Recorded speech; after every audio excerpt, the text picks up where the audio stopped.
It's time to defend the one, folks. It's your move, bro. Welcome back, everybody. We're live on YouTube for the 102nd run-in of the Indy 500. I'm your friendly neighborhood host, Mr. Andre Harrison, and wow. Why is my phone blowing up like a hot potato? Oh, goodness. Oh dear Lord. Okay, let me get this straight. My tweet was read out live on the broadcast. Yes, and they were doing a little pre-tape segment. Hi, I'm RJ O'Connell, by the way. They were doing a pre-tape segment where drivers would read off tweets about them. Yours made it onto the show about how Joseph Newgarden is pretty much the perfect spokesman for IndyCar, and friend of the show Sarah Connors also had one read out, remarking that Robert Wickens' voice is incredibly Canadian. He's not wrong. So congratulations on your newfound fame, Andre. I'm very proud of you. Thank you, Mr. O'Connell. Much appreciated. Bro. Wow. I'm in shock. Like I don't have data on my phone right now. So when I walked through the door, my phone went off like 115 times, and I have no idea why. That was ridiculous. So I come home.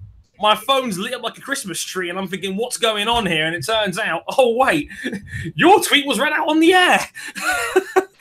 Oh. Yeah. Right. This is going to be good. This is going to be very, very good. According to the official schedule, we are about 25 minutes away from the green flag itself.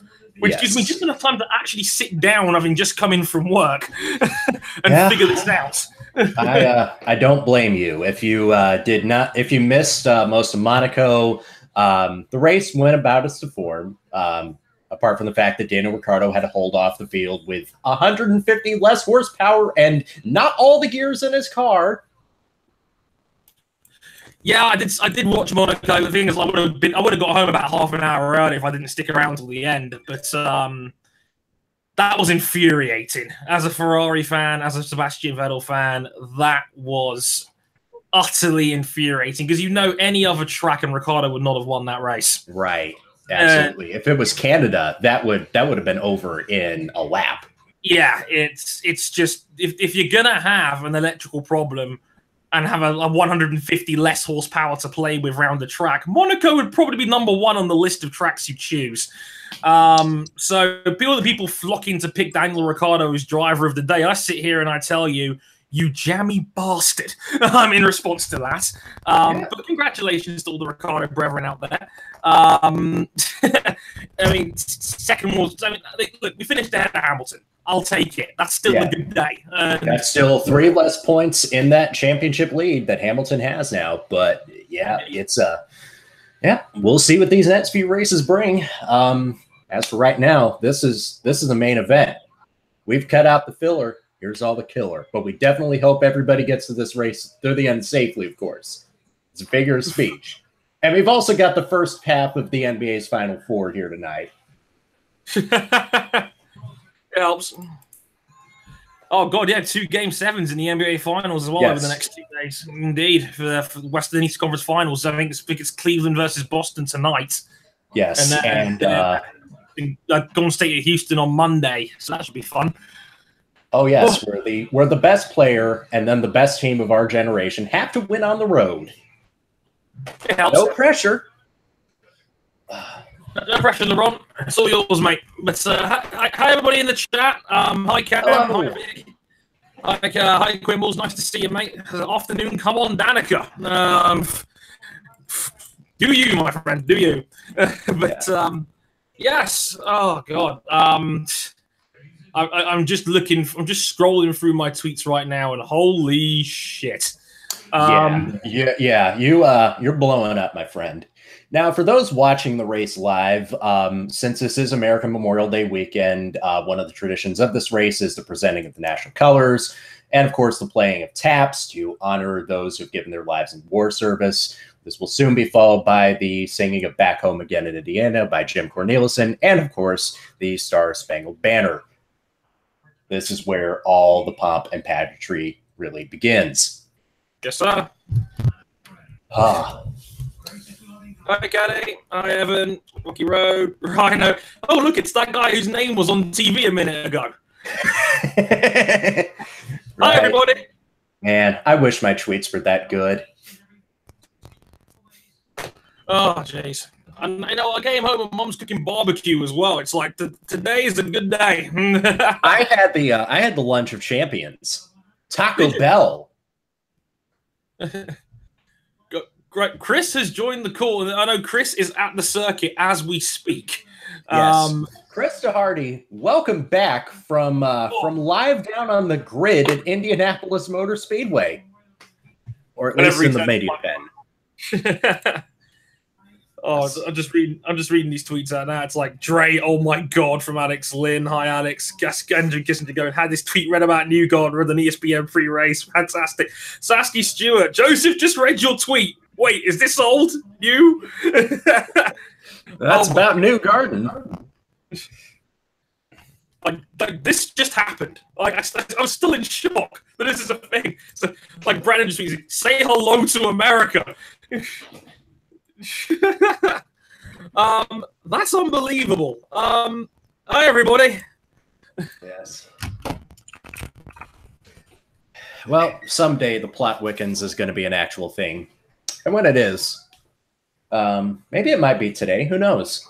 It'll be delicious. Oh, thanks everybody who's been tweeting me in and stuff regarding that. You've made this dude's day. That's very sweet of you people. But God, yeah, just over 15 minutes to go now till race start. Hopefully we have some more guests coming in soon. I think things are busy.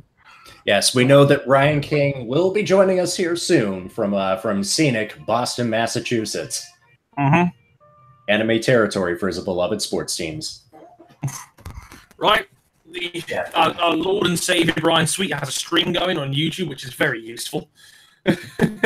I will be watching this on my television. I can definitely pause this to try and catch up to where we are, so that way I'm not terribly far ahead of y'all. Kind, Mr. O'Connell. Chris will definitely have the advantage, though, because he is actually at the track, and I know television broadcasts are usually put on a couple seconds delay, because that's how television technology works in this day and age. Of course. Hope we got 7-second delay. It's the old Scott Steiner promo problem. Hey, fuck you. It's the old, what if someone does the Emerson Fittipaldi in 1993 thing, and like, I'm drinking orange juice. Here's the thing, he actually drank milk after the broadcast, but people were just so mad anyway. Nuance is important here, Mr. O'Connell. Yeah, that's true. Oh. Now, come on, TV. Look. Rise! I've got to turn my PS4 on. It's growing dust in the corner of my bedroom. Oh, there we go. Man on keyboard! That's useful. This man's on keyboard. This is not back home again in Indiana. I'm not familiar with this. I'm gutted I just missed the driver intro. That's normally the best part. Yeah. We did not get a Dennis Leary or any other comedian narrated piece, but we did just have the traditional broadcasting of all the drivers walking out and greeting the fans, narrated by legendary indie broadcaster Bob Jenkins, who was working with IMS Radio this month.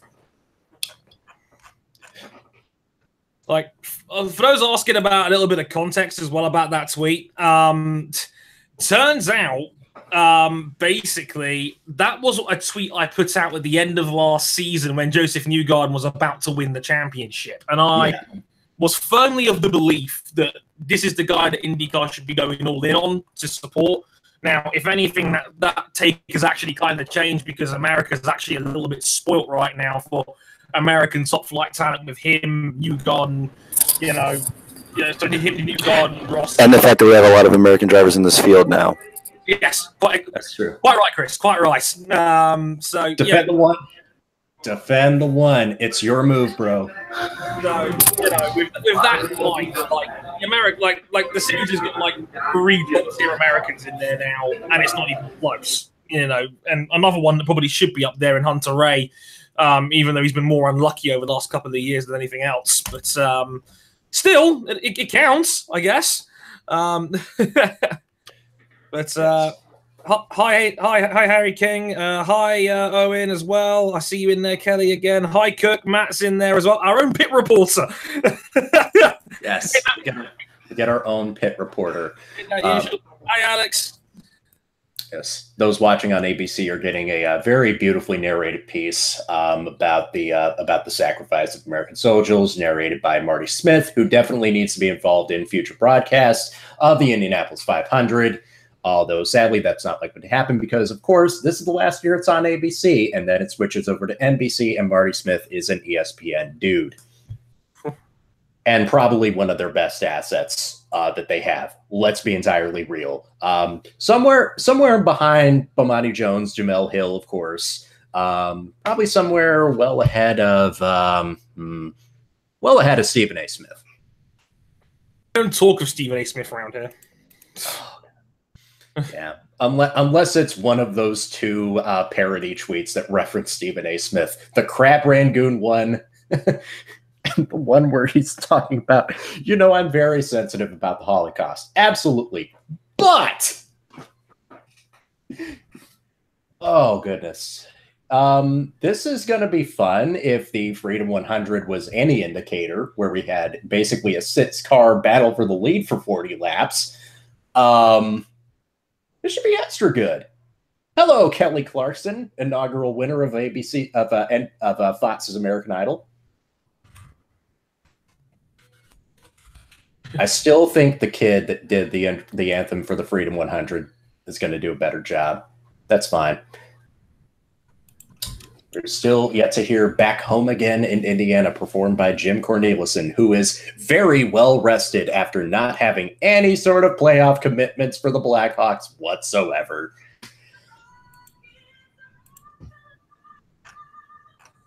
Oh, goodness. Okay, Clarkson. Must get up.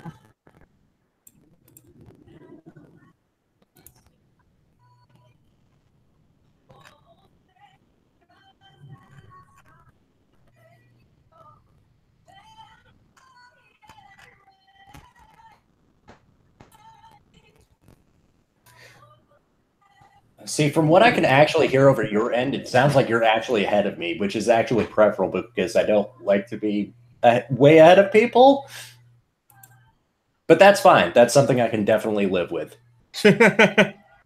We shall try.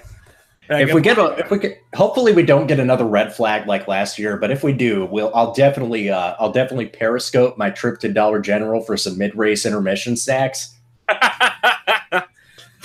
Extensive coverage going on here, folks. Yes, we cover all the angles here on Motorsport 101, Day of Classics 3, the third one. Yes, sir. Oh, we get the stealth bomber flyover. But how could you see it? It's stealth.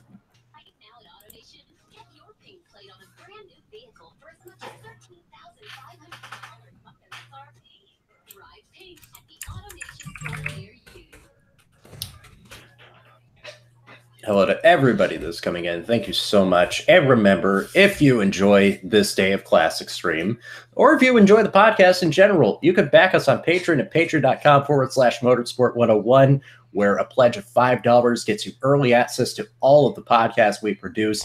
$10 gets you access to our Discord channel, where you can listen in live as it is being recorded.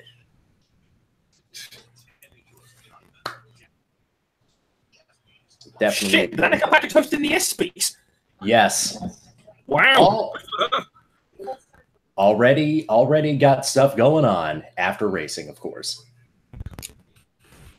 Good fun, man. Get your bread.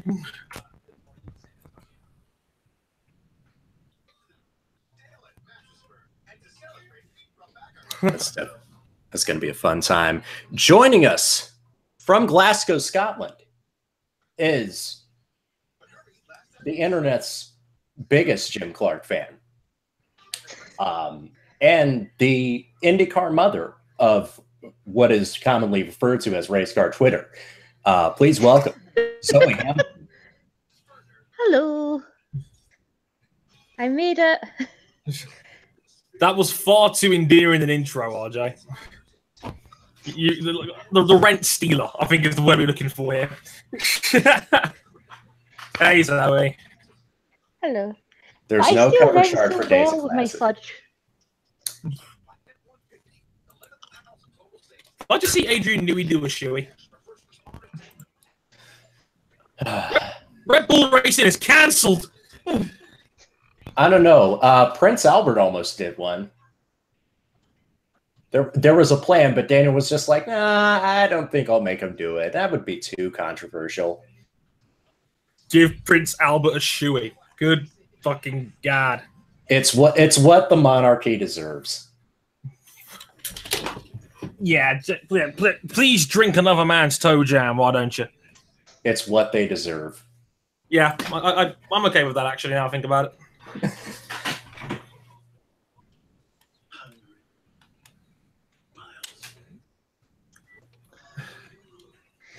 Yes. Can I just say apologies to Kelly Clarkson, but the wee girl who sang the national anthem for the Freedom 100 did it so much better.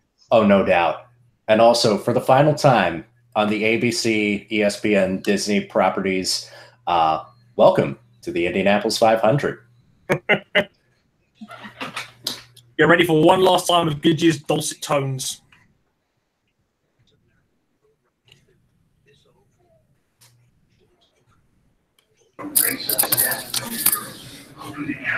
And that's what we call sarcasm. Yes. Hello again to everybody who is sticking around for this. Right now we're in a bit of a lull in pre-race activity. I think the next thing to be sung is Back Home Again in Indiana, and then we'll get going here with the rest of it.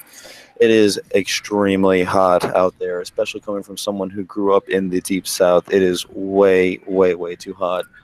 Yeah. Oh, goodness. Yeah, and also, not only is it hot, the track is going to be green because all the rubber that has been laid down over the month of May has been washed away just in time for the start of the race. Breaking news. The godfather of race car Twitter is now among us. Ladies and gentlemen, old friend of the show, Miss Sarah Connors is in the room. Hey, yes! Guess what, friend? It's not just me. It's not just me. Hey! Oh my God! We got a viewing party in the back. I may be here, but I didn't come alone. Points to the back. It's Ryan King from Boston, Massachusetts. It's Sarah Connors and Ryan King. Sarah, of course, had the privilege and the honor of being there for Alexander Rossi's debut win in 2016. I forgot the King was in the house. Oh, this is going to be a good time. If this is your first time at Day of Classics, if this is your first time engaging with motorsport101.net in general, welcome aboard. You're going to have a good time. Please listen to our podcast and watch all of our YouTube videos. Buy all our play sets and toes. The shitty hot takes. I feel like I should just say now that I am watching the coverage of BT Sports. Yes, BT Sport covering the race in the United Kingdom. They will be broadcasting what is ABC's broadcast with some cutaways to their own in-house studio team. Yes, sir. Why was I watching this on YouTube and then ended up realizing, oh wait, BT Sport's got it, and I've got BT Sport on my phone. And Sports Center and Scott Van Pelt will have a conversation with the Indy 500 winner later on today at 11 p.m. Eastern Time. That will surely be after the conclusion of Cavs-Celtics Game 7. In the race, as well as my Sunday conversation with the winner in Sports Center tonight with SB. Yo! I've got it on my phone now. It's all gravy. Bestwick, Cheever, and Goodyear for the final time, for better or for worse. And because I'm too lazy to bring up the video feed. That's what we call a send-off. Hey. As Scott Year would explain, that's what we call a send-off, when somebody is no longer going to be broadcasting it after this year. First year for the hard pass. So he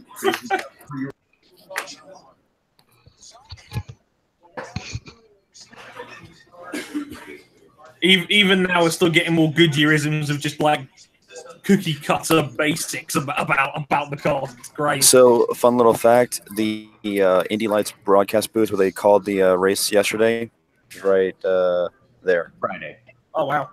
Yeah, that was so much fun, and I'm thinking this race is going to be good. First Indy 500 with the new Universal Aero kit.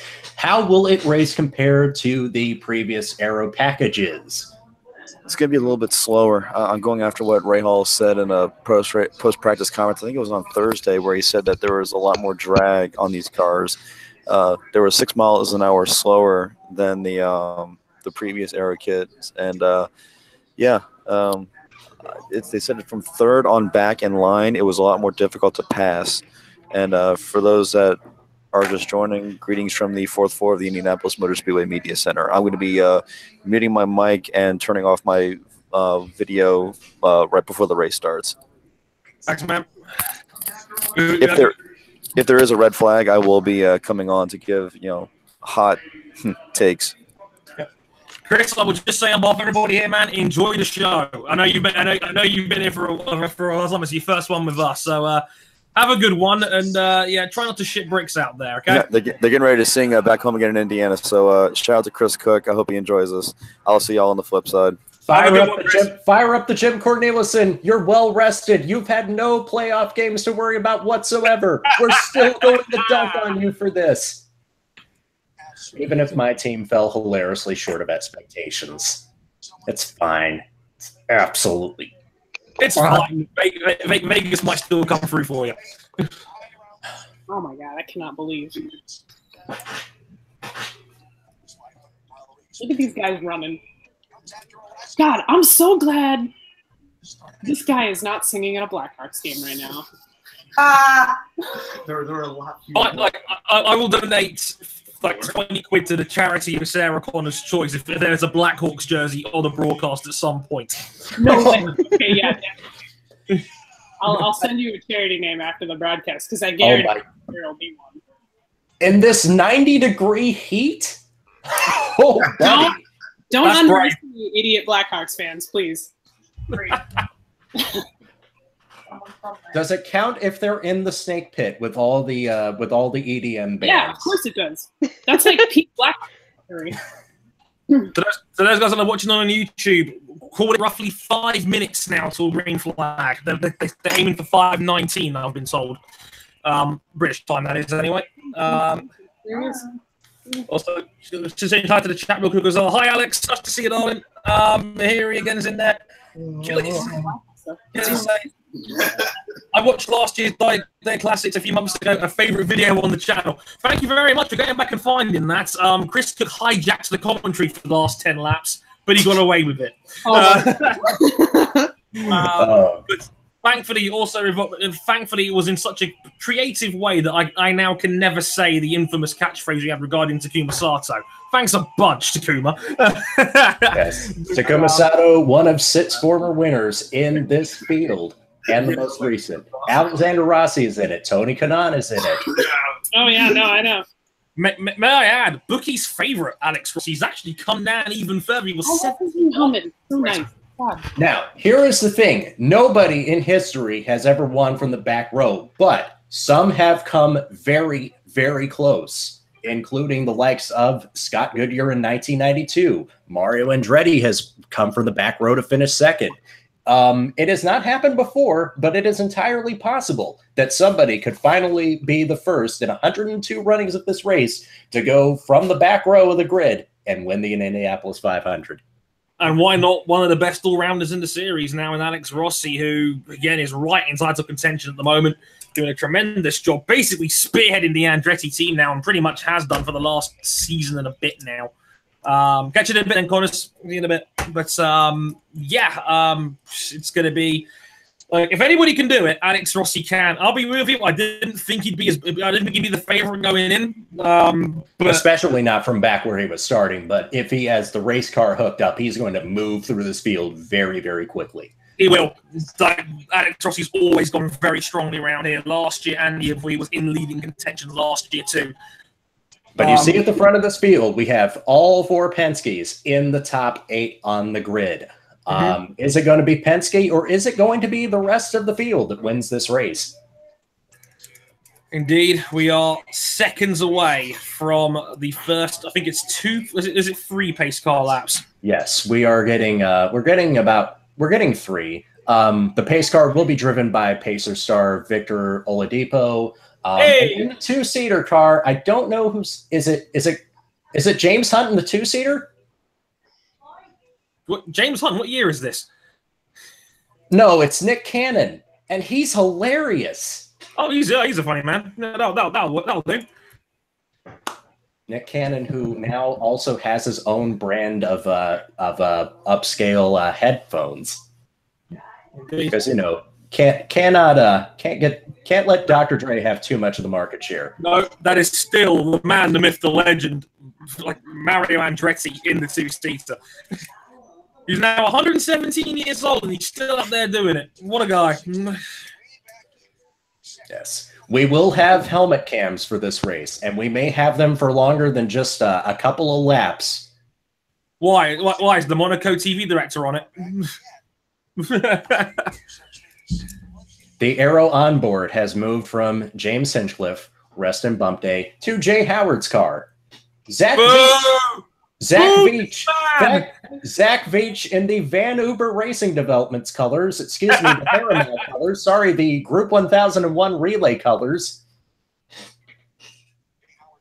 That is a deep, deep cut. I know I appreciate everybody who has played Signosis Studio Liverpool's Wipeout franchise. Everyone in the chat, tell me who you think is going to win this 500 right now, please, and thank you.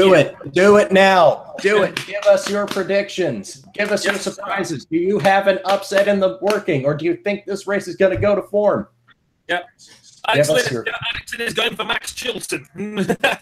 What a surprise. Max Chilton led 50 laps, but this year he is with a brand new team. Cam Buckley going for Simon Pagenaud, my pick to win the 500 this year. Oh yes, and that would certainly bring a proper crescendo to the autograph battle.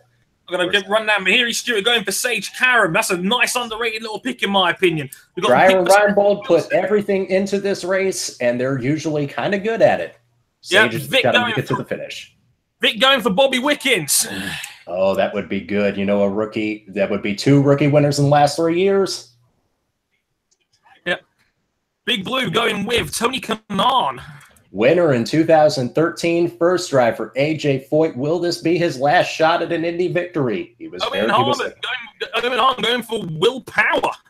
That was my pick to win. This is his 11th Indianapolis 500. He's won pretty much everything there is to win except this race. Superfan Kelly going with Ed Jones. Oh, Ed Jones, last year should have been Rookie of the Year, finished 3rd last year for Dale Coyne, now with Chip Ganassi, but he's got a long way to come back from. Brian Glennon going for Helio and his magnificent hair. And, of course, Helio going for that elusive 4th victory, which he's come close to in a couple times. 2014 and 2017 immediately come to mind. Yep. I'll say this much. I definitely think we're going to get a first-time winner tonight. I'll say that for sure. Yeah. That's something I'm pretty confident about. I think we'll get a first-time winner today. My heart definitely wants Joseph Newgarden to win. My head is picking Will Power. Not many choices would actually surprise me. That even includes the likes of sentimental favorites like Marco Andretti, Danica Patrick, Sebastian Bourdais, what have you. Yep. Someone's kind of going for an outside pick. Charlie Kimball. Kimball has been productive in recent years, but again, this is his first time starting outside of the Ganassi umbrella. Is with Trevor Carlin, who got both of their cars into the race for the first time ever when it looked like it might have been a little sketchy earlier this year. Indeed. I think we are 2 more times around. Mary's going back up pick is Jimmy Broadbent. Don't tell Jimmy that. That's not very nice. Oh. I mean, he did come close. He did come close. Just didn't get the fuel numbers down when he drove the Indy 500 last week. That would be Vic the iRacing Indy 500. Yeah, Vic asking, isn't this the most stacked 500 field for a very long time? Yeah, I would say we are well past the atrophy years of the worst of the North American open wheel split. This is a truly unified championship, and we have the best drivers in the field.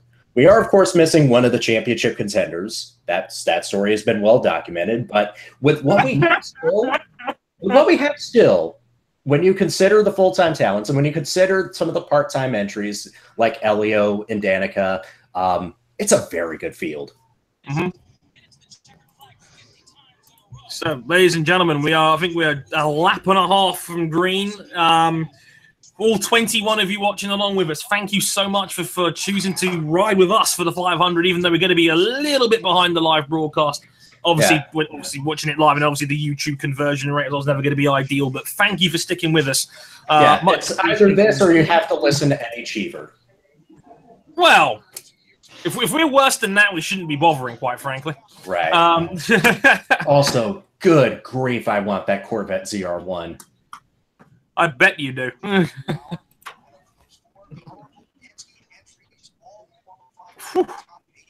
A big blue in the chat puts out 1,100 miles of racing left. Anyone out for the Coke 600 as well? Yeah, I think this is going to be our capper. It's not that we don't appreciate the Coke 600's place in motorsport history on this weekend. It's just that we're not really invested in it this year. Sorry, it happens. Shout out to our man Victor Oladipo again in the pace car. Nice. Here we go. We're forming them up. And Chris Hemsworth, a.k.a. James Hunt, is going to give us the green flag. Yes, sir. I'm a little bit behind you still, but I'm kind of coming down the back straight so there's 2 corners to go before we're on the way. Yep. Let me go ahead and pause it for like how many seconds do you reckon you're behind? If I had to guess, 20 to 30. They just showed Hemsworth now on TV. Okay. Let me know when they're about to get to turn 4. Okay, they're coming through turn 3 now, the front row. They are starting to form up now. Okay. Halfway through. They're just coming through the entry to turn 4 now. Okay. Yes, I think we are together now. Me and Gray are in sync. I've been meaning to say this for the 3rd time here on the Motorsport 101 YouTube channels, broadcasting around the world. The 102nd run-in of the Indianapolis 500 is on the way. Yes. Please get through turn 1 cleanly. And Ed Carpenter leads the way from Simon Pagano into turn 1. Will Power tries to go around the outside, and he does it, I think, into 2nd place. Will Power, fantastic start. Yes, Carpenter in the lead from Power and Pagano. Everybody through the first half of the lap. Okay. Good to see. Thank goodness. Yep. Now we're going to get some nose cam. Oh! Danica Patrick's getting ganged up on here already. It's as he was. Carpenter from Power. From Pagano in 1st. This is Joseph Newgarden in 4th, Bourdais 5th, a little bit further back. It's a leading group of 3 at the moment. Pagano looking for a return move on Power. Into turn 1, doesn't get it. You won't miss Pagano and Bourdais cars. You definitely won't. No, fluorescent highlighter pen yellow, my friends. Yes, or as Zoe Hamilton calls it, fuck you, yellow. I'm pretty sure if you took that picture from space, it would show up. It'd be the only car you could see. Yep. As Pagano overtakes Power for 2nd, or does he? No, Power hangs it around the outside and holds on to 2nd. Power very confident on the outside line early on. Yeah, you're going to see now the running order scrolling over the top of the screen.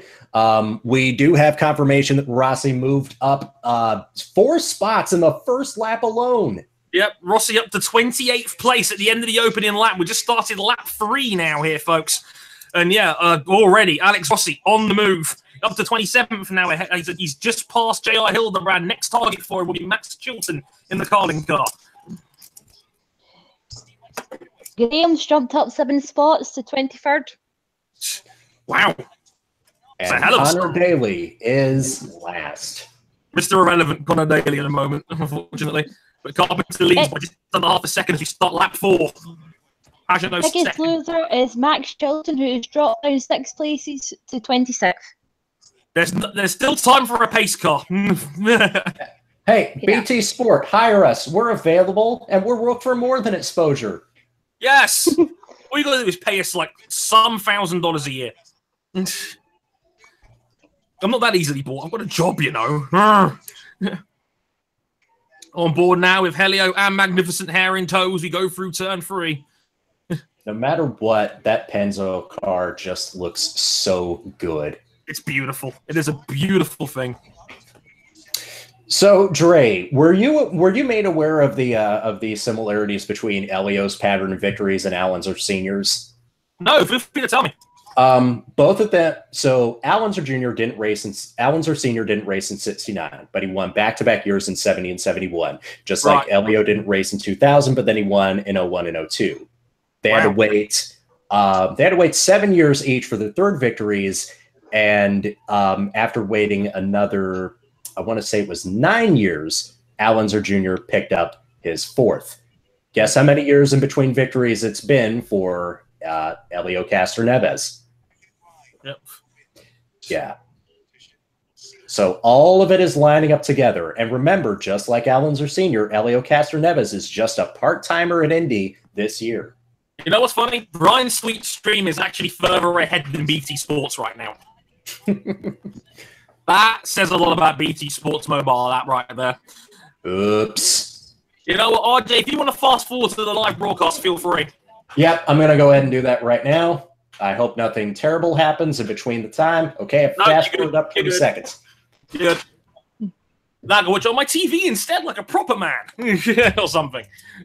But yeah, top 5, no change at the front. Ed Carpenter in the lead from Pagano, Power, Newgarden, and Bourdais. The fluorescent highlighter pens are taking over slowly and surely.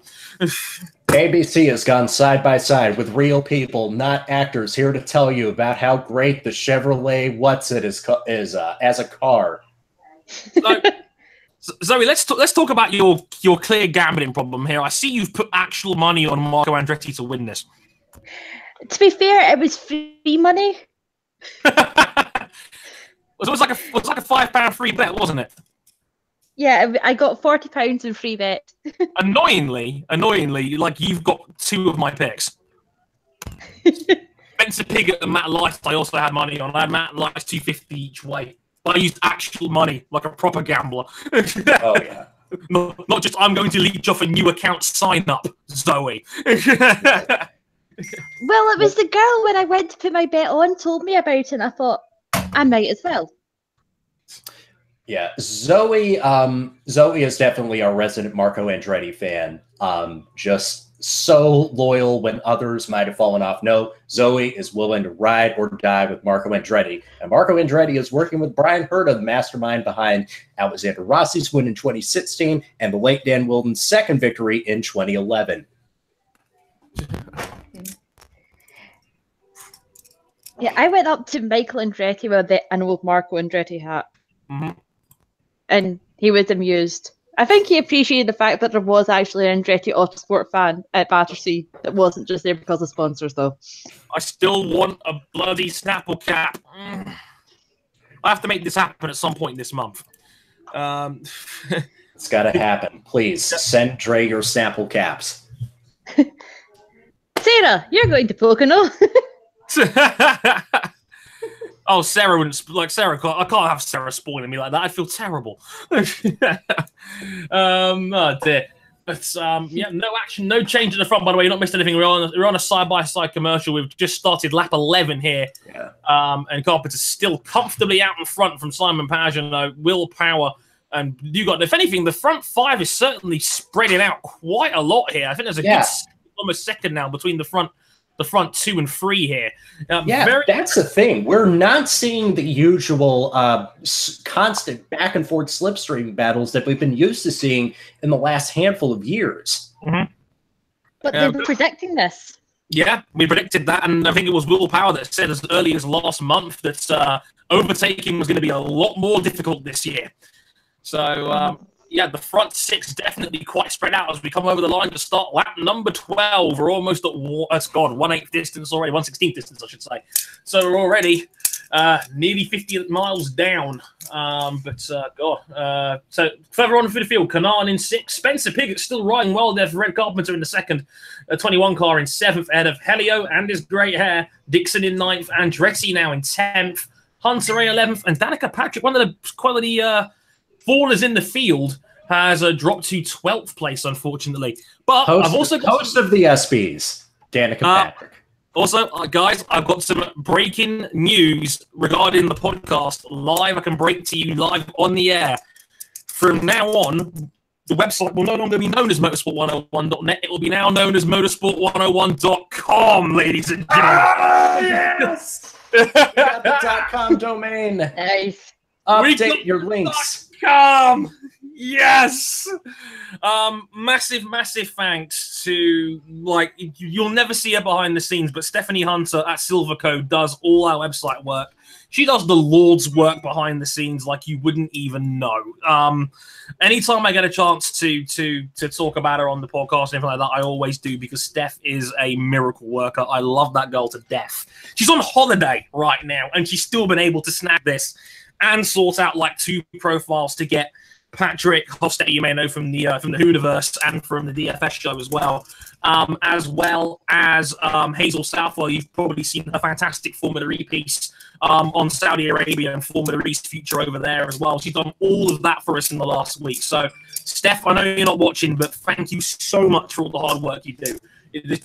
Like, most one would not be her without her influence, and she's incredible. She's an incredible gal. So if you've got any website related concerns, go to search Silvercode and tell her I sent you. She might be able to hook you up.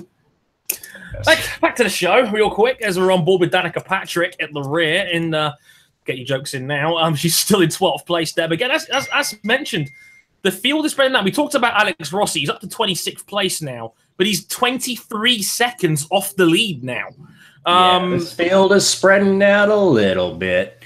Mm-hmm.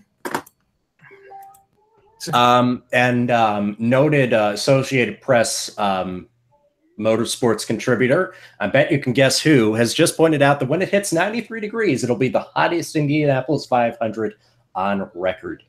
Wow. Cue up the Carlos Santana and Rob Thomas from Matchbox 20, because, man, it's a hot one. Yeah, and you can see as well, they go on board again with Danica.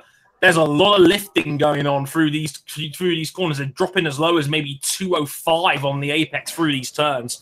So, yeah, these cars, apparently, they said it was going to be tricky to handle if the temperature warmed up. The track temperature I know is over 110 at the moment. So, yeah, there's a lot of early struggles and early feeding out going on here for sure. Yeah. So they're having to drop to 4th in the corners, which, granted, you always want to keep the revs up on the ovals, but man, it looks like they're lifting. And Patrick, oh goodness, she's really having to work that steering wheel to try and keep the car, out of those lovely safer barriers.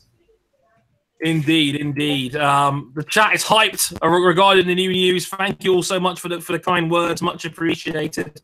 But yes, like we're most likely going to go .com if we get a chance. And shout out as well to Zoe, who put in our Discord chat right now a picture of Davian Power giving his brother the bird. Of course, the property way. We now shoot on board. I think that's Graham Rahal now in the 15 car, and they're going 3 wide here with Chilton going down towards turn 3. It's a bit early for this, isn't it, boys? And Rahal goes right outside of both of them.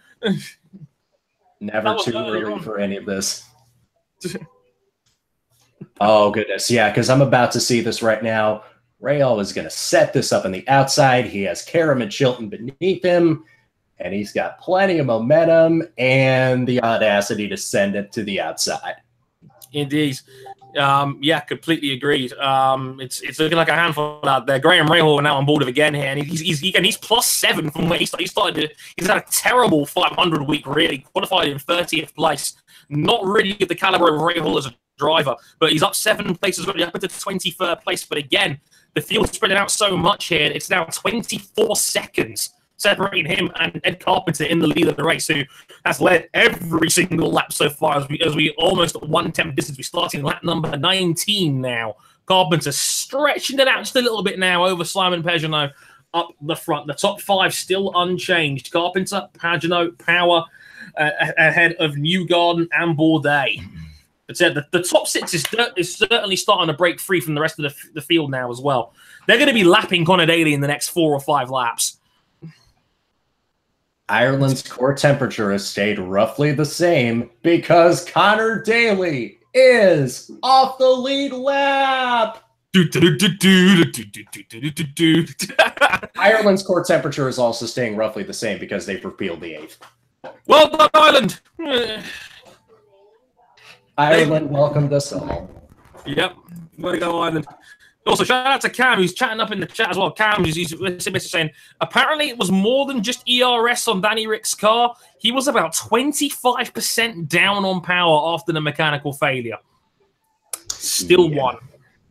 Still won, because that Monaco is really the one place you can hold it off just by hooking it up in the corners. It brings back shades of Sterling Moss's victory in 61 or Senna's win in 92. Didn't have anywhere close to the fastest car. Still ended up winning the race because overtaking it is at a premium here. We go side by side once again on the ESPN, ABC, BT Sport, whichever you're watching broadcast.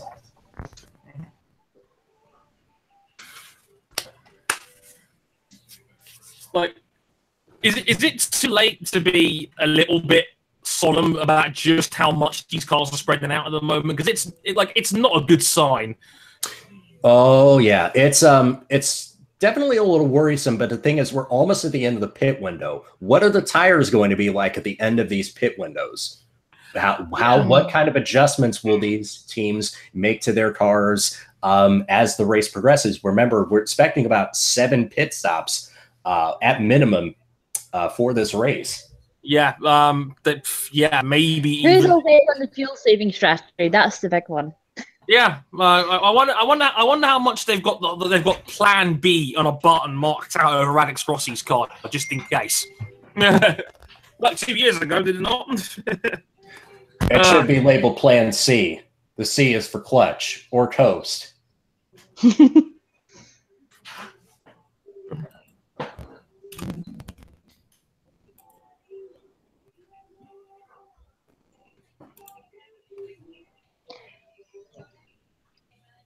Commanding drive for Ed Carpenter so far.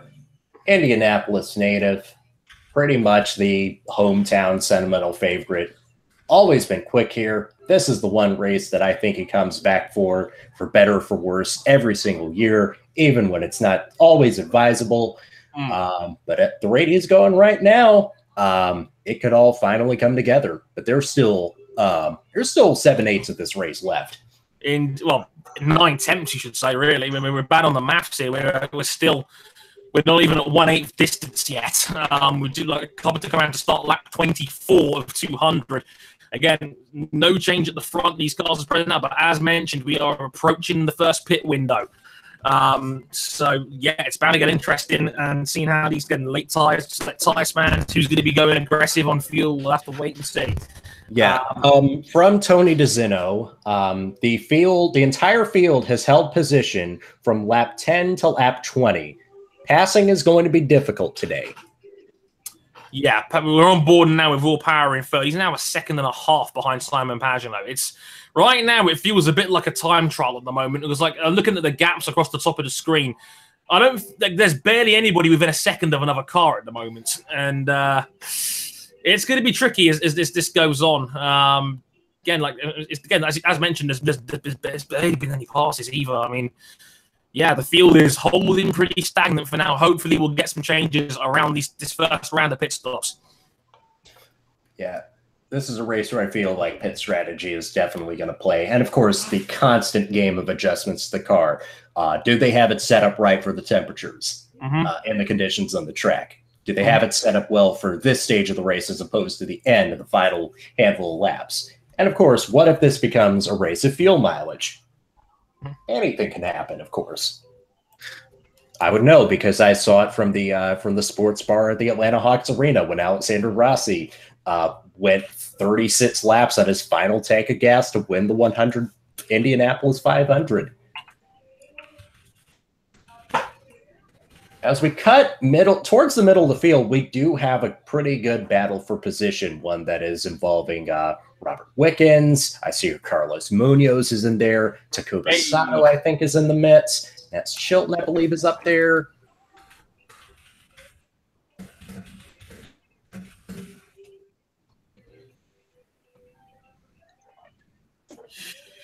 Nice, great to see Carlos Munoz back in a gorgeous. Like, livery has really grown on me in the 29 car of Munoz as well over the week, and our friend and yours, of course, we're a little bit biased because we've had him on the show, but Carlos is a delightful young man, and great to see him back at the 500 where he belongs. Really, he's got so well here in the past. Definitely one to keep an eye. All it's missing from his car is a minion. It really is. We need a minion, damn it. And then Carlos will be right at home. We'll probably finish second again or something once he get a minion on the car. I'm not sure it's aerodynamically pleasing, but I'm sure it'll work. It's a good luck charm, like something like a university challenge.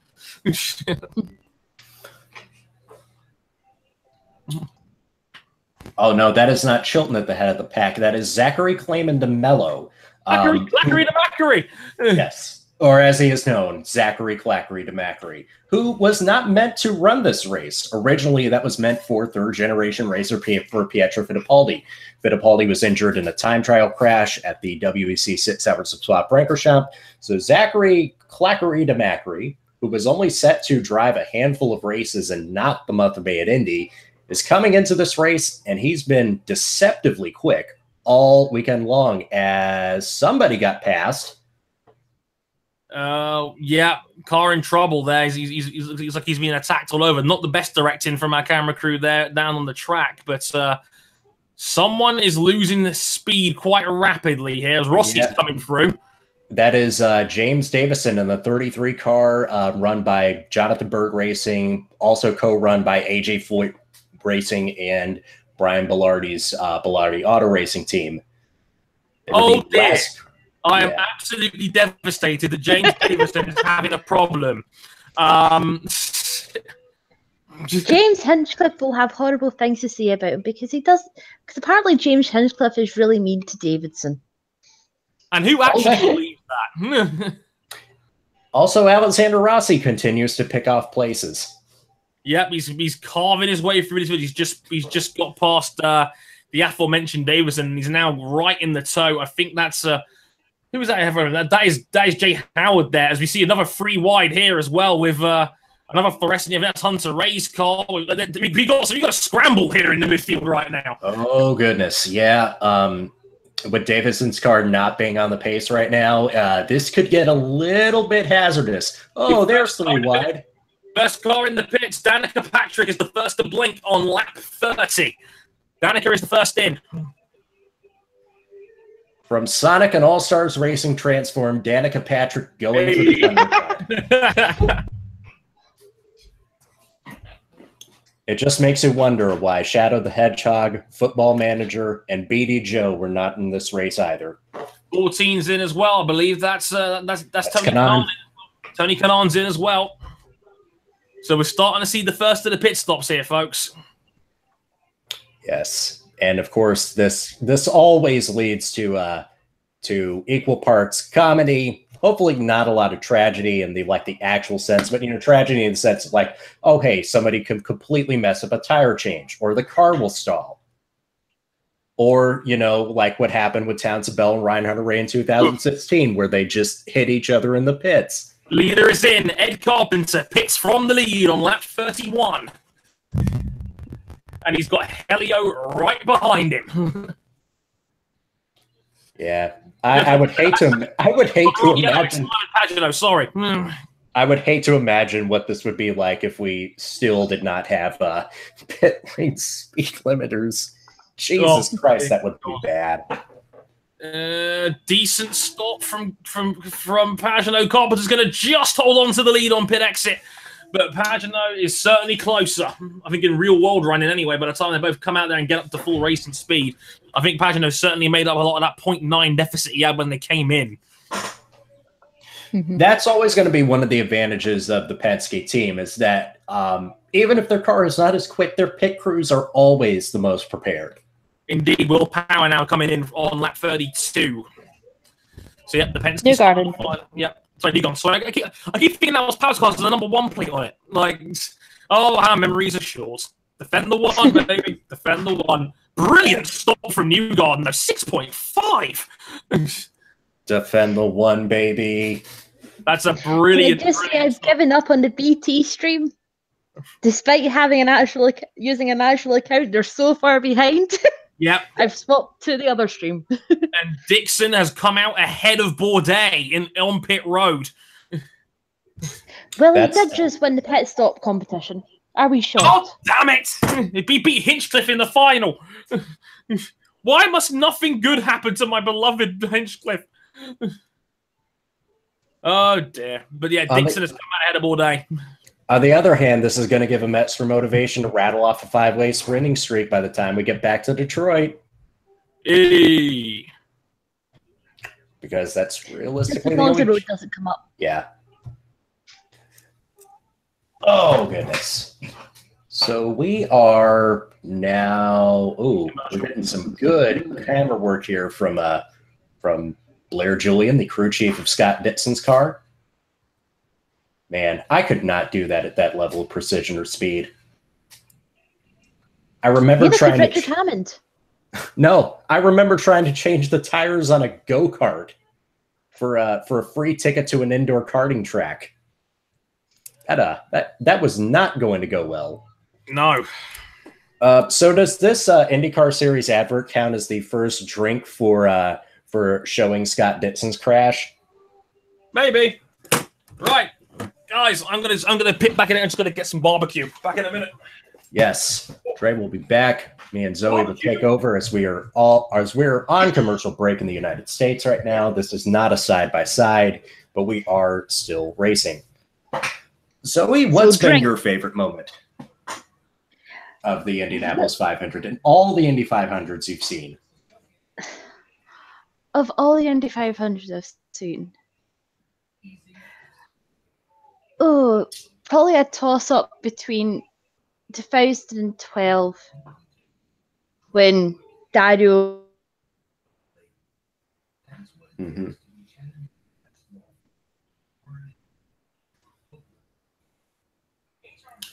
I think the other one cut out. I know 2012 was a good one. It had that great finish between Sato and Franchitti.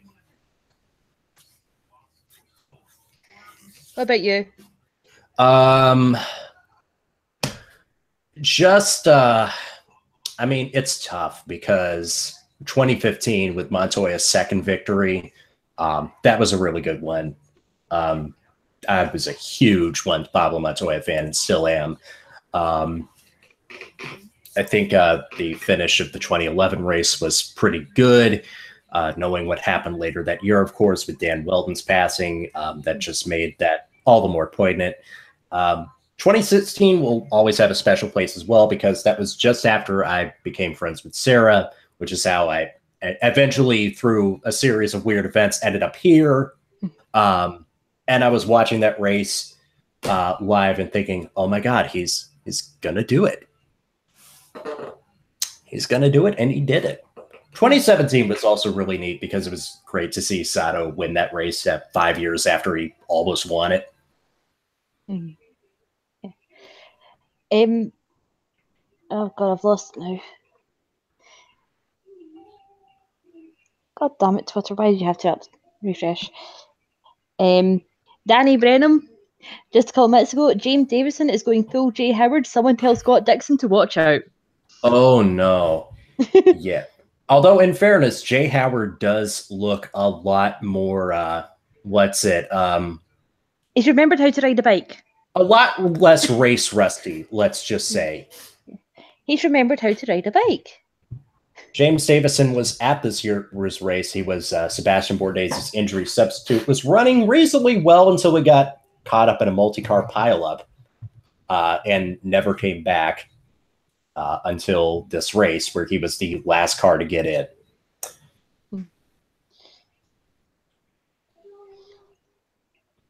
Well, that's the first round of pit stops, and Helio's since them, but the positions have changed a wee bit. Yeah, Tony Kanaan's up to second right now, and that is a That is good work from the Foyt team. Now Foyt knows how to do a pit stop. It's just a shame, unlike in 1982 and back in the days when Foyt was actually driving, where if the car had like a serious problem, Foyt would actually get out of the car and start hitting it with a hammer and trying to fix it himself. Yes. Because as we know, all things can be solved with a hammer. Went back and watched it in 1982, and they were running like the angle of this going to be AJ Foyt's last Indianapolis 500. That was in 1982. He drove his last 500 in 1992. They were only out by a few years. Now, in all the times that Ed Carpenter has started from the front row, only once has he converted that into a top 10 finish. I believe his best finish at this race still came in like 2008, when he was not the Ed Carpenter that is the oval master that we know and love today, but a journeyman racer driving for his godfather's team, Vision Racing. Yes. That's right. Marco and Graham aren't the only ones who drive for, are driven for their dads. Yeah. Ed Carpenter's godfather was actually at this race. You might have seen him. Yes, he did. He was the founder of this series that you see racing before you today, for better or for worse. That would be one Anthony Holman George. But you can call him Tony. You know who else you can call Tony is Tony Kanaan. And he is in second. Here's Dre. Howdy, Dre. You have not missed much. We've been reminiscing on some of our favorite Indy 500 moments in the time since we've been watching this race. Hunter race pass on Helio. Hunter race pass on Helio. Oh, goodness. Yeah, that was good. That whole battle for the lead was good. That was like Hunter Ray with two wheels on the grass. Overtaking Helio to inevitably win it. Yeah, so after the shakeout, so Carpenter's come out in the end. Kanaan's up to second now. Yes, that was a great stop for Foyt's team. I don't know if I'm guessing they changed all four tires, but that was still just remarkable track position. And Tony Kanaan's still in this. And AJ Foyt's watching on, feeling like, I can see my team win another race. Of course, they have not won at this race since Kenny Brack did in 1999. That was also in a fuel mileage race. Mm-hmm. So poor Carl Kaiser's already 2 laps down as well. Yeah, that is Ricardo Juncos' second Indianapolis 500. It is not going well for his team, nor for Kyle Kaiser, who is making his first start in this event. Shout out to Chris Harday on Twitter in the pit crew. He's just said the Carpenter has led 39 laps. That's the most he has ever led in a 500. It's Ed's year. We're not doing this, RJ. We're not doing this yet. Okay? We are a long, long way to go here. Whose year is it anyway? Some will say it's Marco's. Some will say it's Danica's. Some will say it's Simon or Will's. Some will even say it's Ed's. It's somebody's year. It's whoever crosses the line first. It's probably not going to be Kyle Kaiser's, Connor Daly's, or James Davison's year.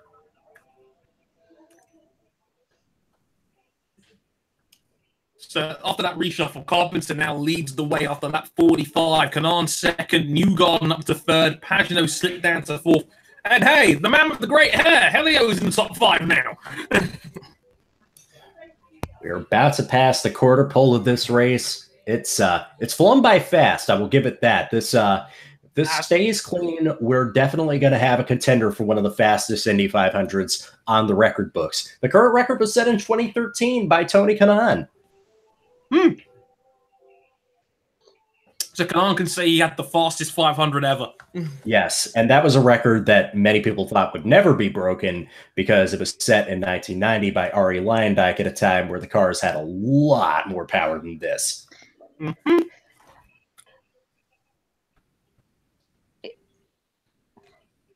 2 more tweets from Damien Power. First one, apparently the heat is making the cars faster because everyone wants to get back to the aircon as soon as possible. Hey. And the other is they need to have an IndyCar PlayStation game. I would play as well and drive repeatedly into the wall. It would help with the childhood trauma.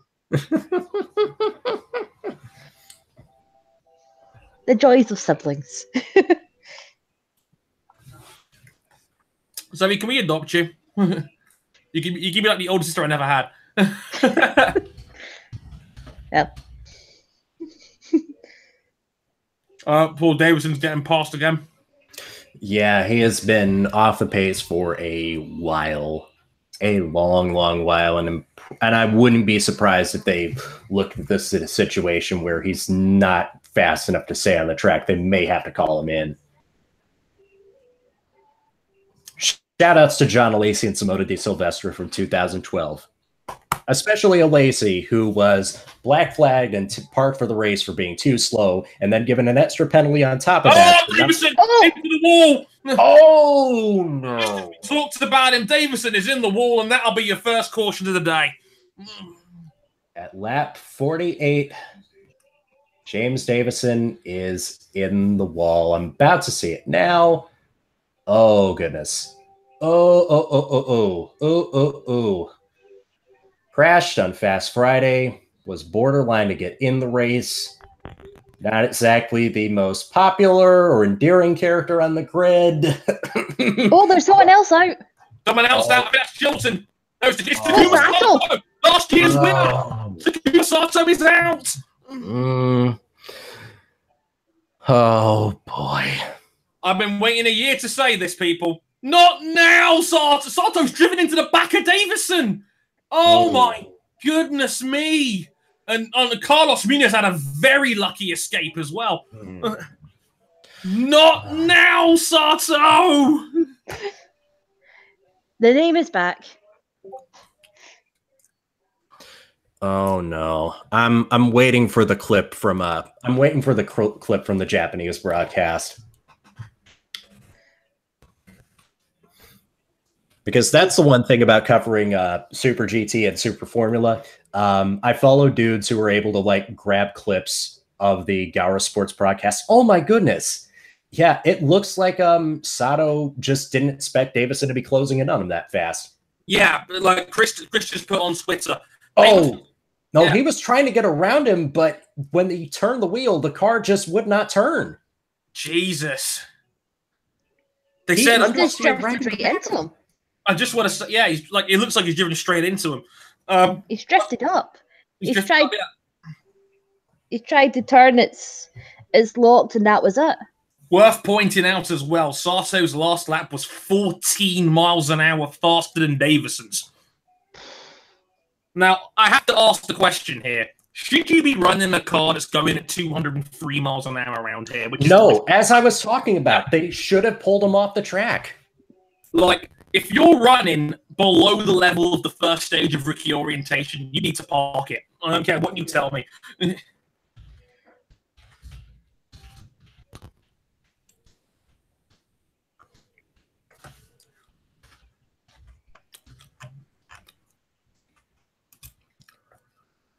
Luckily, both drivers are okay. Worth pointing that out. Mm-hmm. So now I can roast them. Bye, Davison.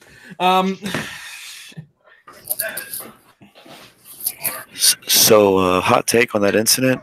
Davison was 13 miles an hour, 14 miles an hour slower than Sato on his last green flag lap. He'd been running off the pace quite a bit. So, yeah, we were just talking about that. Yeah, it was shades of John Alesi and Simona De Silvestro in 2012. I'm surprised Race Control did not call him in sooner. Yeah, I will say at least John Alesi and Simona De Silvestro had an excuse because they were stuck with a really shit engine. Absolutely. Just not ideal. Good job by Graham Rahal by avoiding the incident altogether. Yeah, he did great there. That was a hell of a dodge. Yeah. That's my hot take.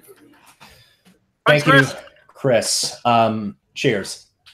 Please throw us a beer from Indianapolis. I know that's impossible to do over the internet space. Yeah.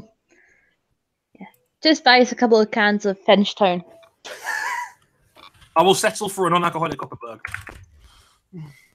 I'm fancy like that now. I belong now with the alcohol drinkers. That's fine. Oh, and here we go, Festival of Pitting. Yep, here we go. Oh boy, here comes the fun. If you've seen one of Chris's Indy 500 reviews, you'll know that this is always a stressful part of the race. At least we do not have to worry about Townsend Bell and Ryan Hunter-Reay.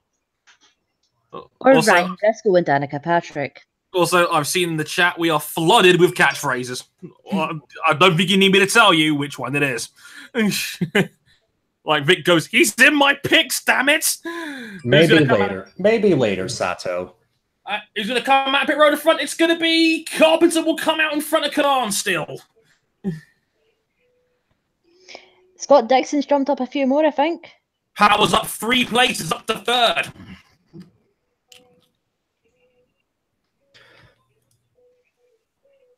Welcome back to the front of the queue, Will Power. Nice to see you.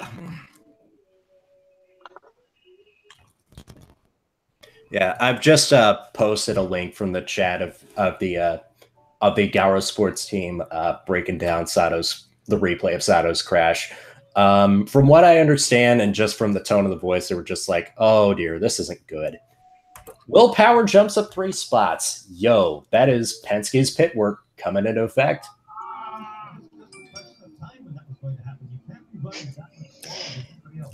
That call was very Japanese. It's just the size of like it's happened. Hey, look, we've got a yellow flag and we're gone split screen. Drink, everyone. Yeah. If you saw my drinking game, this is one of the ones to drink for. I'm doing a split screen for a yellow flag. Delicious. So Davison in car number 33 will finish 33rd. Hey! Now that is numerology. Thank you, Chris. And out of all of this, in the middle of the pit exchange, by staying out, Zachary Clackery DeMackery is leading the Indianapolis 500. The man with the terrible shoes is leading the way. What's wrong with $200 leather shoes? $200 gold snakeskin shoes named after Ayrton Senna do Brasil. I'm sorry. I can't talk about shoe buying on this one, unfortunately. I'm exempt from this conversation. Oh, that's fine. At least your shoes actually look like something I would actually want to wear. Hey! I will confess, when I was out earlier, I got myself a new pair of Vans. Hey! Checker flag Vans. I demand a picture. Send me a text.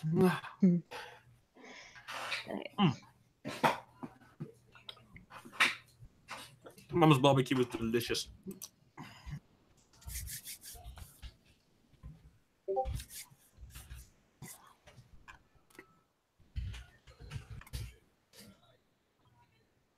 Ale coin strategy special coming right up. And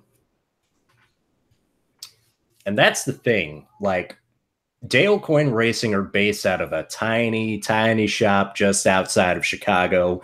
They've been perennial backmarkers for so many years, but ever since Sebastian Bourdais came to the team last year, and even especially since Jimmy Vassar and Sullivan invested into the team this last season, they're not so much like the out-and-out underdogs anymore. Like, they're the underdogs that can fight.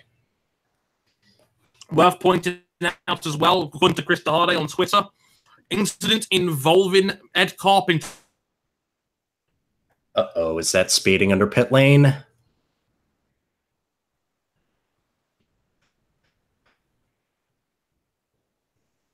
Uh-oh, did I lose my feed? Hello, Nicole Briscoe.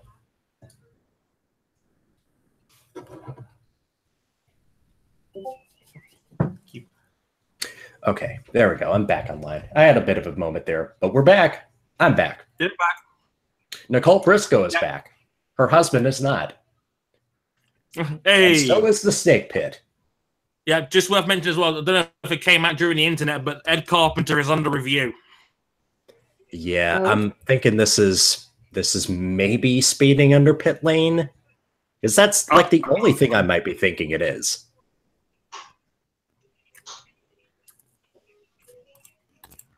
Surely it's not anything else, right? As Henry pointed out as well, restarts are now going to be so much more important in this race, given the difficulty to overtake.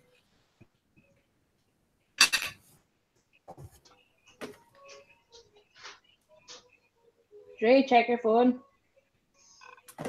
Ooh.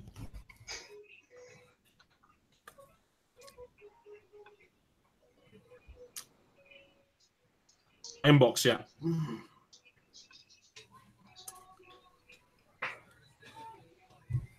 My house's internet's going a little bit haywire. We're getting there. Well, you're still here. Yeah. I like James Davison. And I'm still here, which is good. Buckley in the chat, it looks like it may have been speeding under caution for a Carpenter. Oh, well, that would be a that would certainly be a terrible way to lose a race.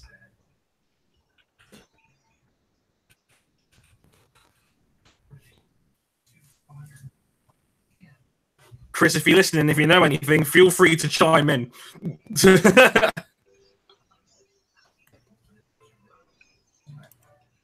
It looks like my internet's recovered, which is nice. Yes, that's good. Press F for Dre. Zoe!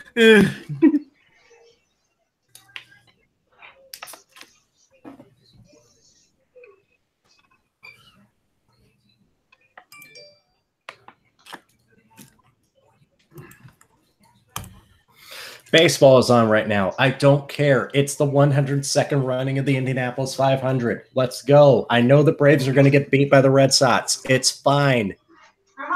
Good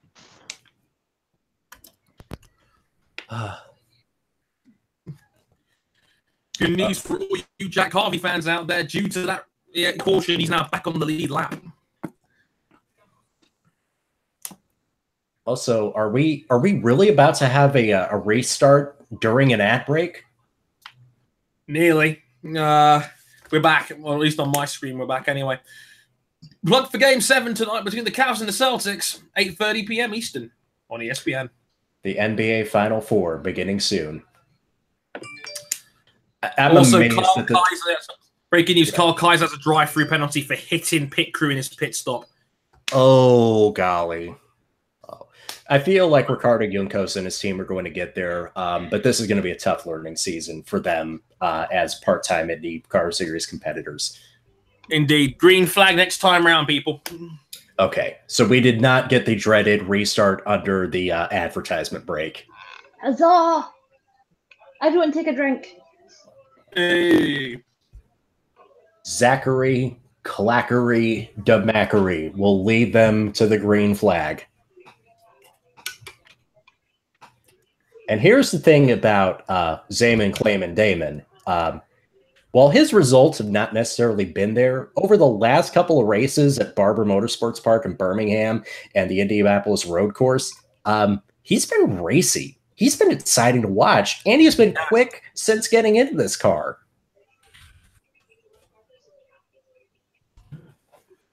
And we're green. We are green. And Zachary Clemente is under attack. Oh, goodness. And no time is wasted there as Ed Carpenter immediately comes straight back to the front. Will he? But how long would it take for Tanan to go with him? How long can he hold up? How long can Clayman hold off power? Not very long is the answer to that question because Kanan's just come through down the middle of the back two straight away.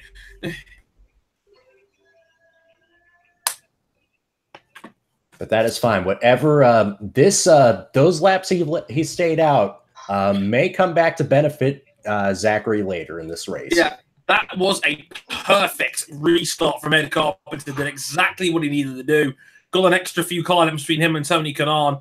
And yeah, like Clement DeMeadow is now getting the pinata treatment. Will Power has come through now.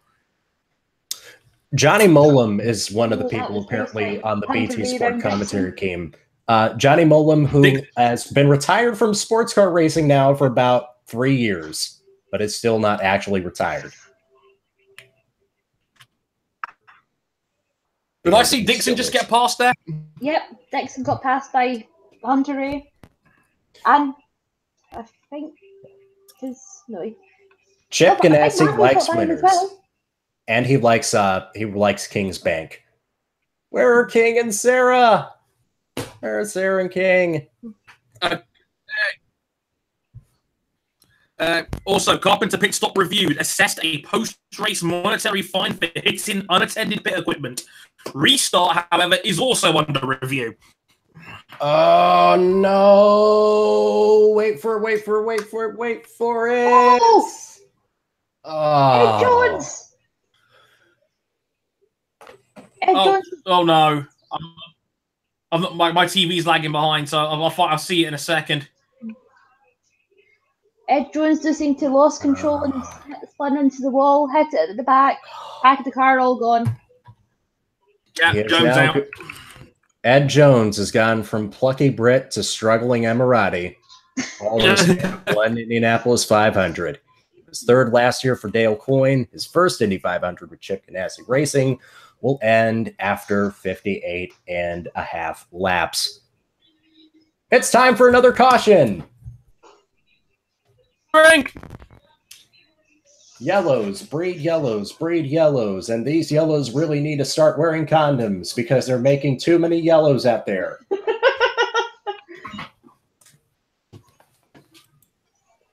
Oh, he's... Has anyone touched him, or did he just do it on his own?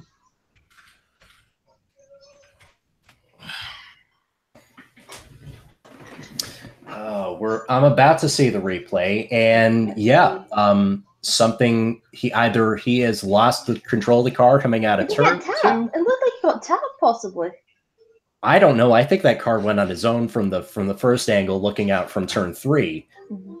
But if I look at this from the maybe it's the bump. I think he's just lost it. You know, I think he's just lost it. Mm-hmm.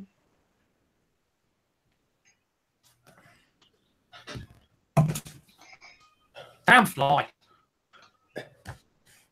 This kind of reminds me. Okay. Yeah, Ed Jones is okay. It kind of reminds me of a couple of years ago when Tony Kanaan was leading in that same 10 car, and then they made an adjustment to take more downforce off at the end, and then with the like 2 laps, Kanaan spun and put it in the wall. Mm-hmm. Why are we doing side by side for yellows?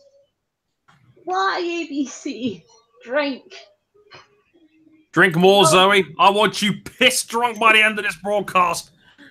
Well, right now I'm on wicked passion fruit flavour, and afterwards I have cheap Irish cream liqueur. Connors. This is the part of the day where I'm not. Listen, I've got rum in the cellar. I'm not going to drink it. I'm just going to go with the Coke today. That reminds me, I should go ahead and get some. Good idea. Got you covered here, folks.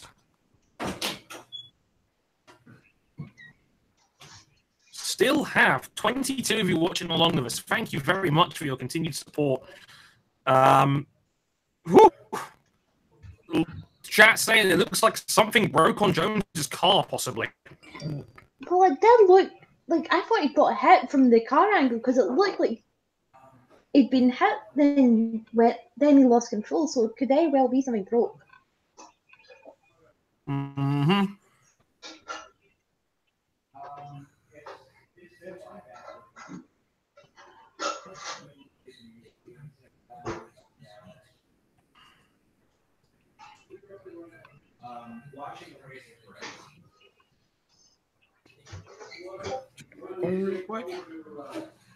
Oh, we have Sassy Fernando on Twitter, everybody, who tweeted a minute ago, ready to watch and enjoy the race of the day. Is he still mad about his McLaren conking out for the first time this season? I think he is.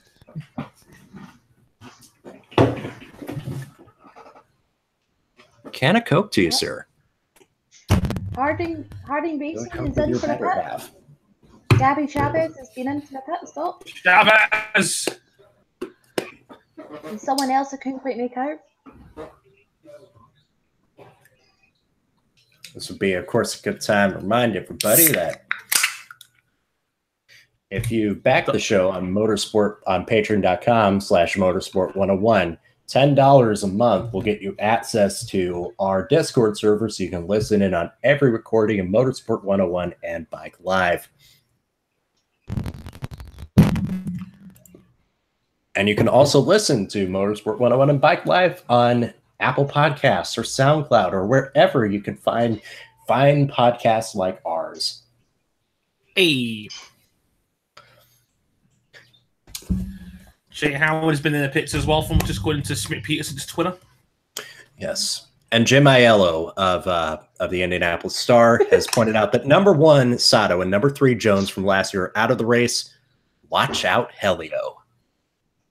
Oh, no. And ABC is here to remind us that their time with IndyCar is coming to an end next week at the Detroit Grand Prix presented by Steel. I shall shed a single tear while I chop an onion. A single fuck tear was shed. As Scott Goodyear would put it, well, see, I'll shed a tear for that, and that means that I'm feeling a profound emotion of sadness, which is to say it's the opposite of happiness.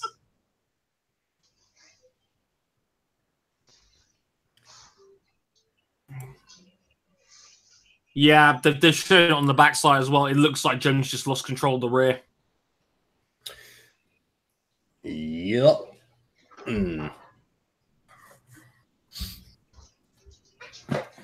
Let's definitely hope we don't get any red flags, because I've got to return some tapes and some old CDs. That's not a reference to the original American Psycho film adaptation starring Christian Bale. We're actually giving back some old videotapes that we no longer need in our house. Takuma Sato is back with us. Yes, ABC is on a campaign against my lover.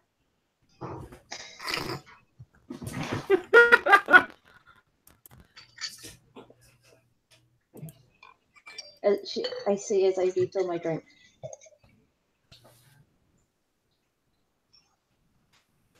I want to hear from the big bearded man who's standing right behind Sato. Interview with him, he's way more interested. That's not to say that Sato isn't interesting. I just want to hear from that big guy. Big man with beard. It looks like he's the track. Oof. Yeah, Munoz was very lucky he didn't get swiped up in the middle of that. Mention that.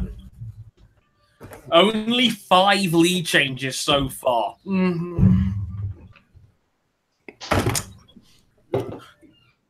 Fernando Alonso has said that Monaco was probably the most boring F1 race ever. Come back, Fernando. We miss you here. We miss you here back home again in Indiana.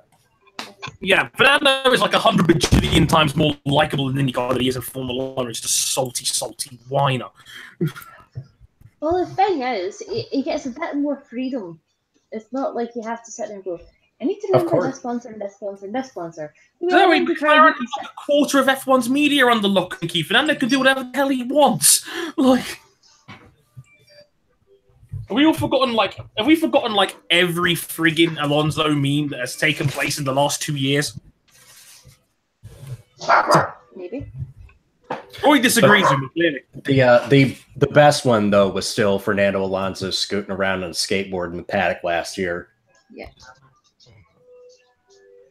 I'm routine again. Joke. Fernando Alonso sitting in the deck chair chilling out. Woke. Fernando Alonso skateboarding through Gasoline Alley. Stop memeing. We're green again, and Tony Kanaan has just taken the lead. Holy shit, we're about to get... Holy Vitor Mira! Tony Kanaan is leading. Kanaan leads from Carpenter. The 6th lead change of the day. Hunter having a look, trying to get past Spencer Piggott, can't do it. And Zachary Clayman DeMello is still staying out there, stretching out this second tank of gas. He's sinking like a stone through the field, but he's still spending more time out here than he's not spending it in the pits. Like Carpenter to the lead. Carpenter is not messing about today. Holy cow. We've had 35 lead changes. in the 2017 race. Today we've had 5, but there's still quite a bit of the race left to go. And Carpenter's back in the lead, as I just turn back away to my screen. Oh my goodness me! 3 wide through turn 1, and Dixon almost got collected. I'm going to see it here soon. Bourdais almost ran Dixon onto the grass. And oh my! Whoa. Oh, they hit. That was contact. That was contact. That was a lucky escape. That could have might been a hellacious accident. I think that shaved some of Bourdais' front wing off. We'll keep an eye. He's fallen down the order a bit, hasn't he? He's not in the top 8 anymore. Where is he? He's not in the top 10. Bourdais down to 12th place now. Yeah, it's all that momentum loss at the very least. I'm hoping he doesn't have any damage on that car.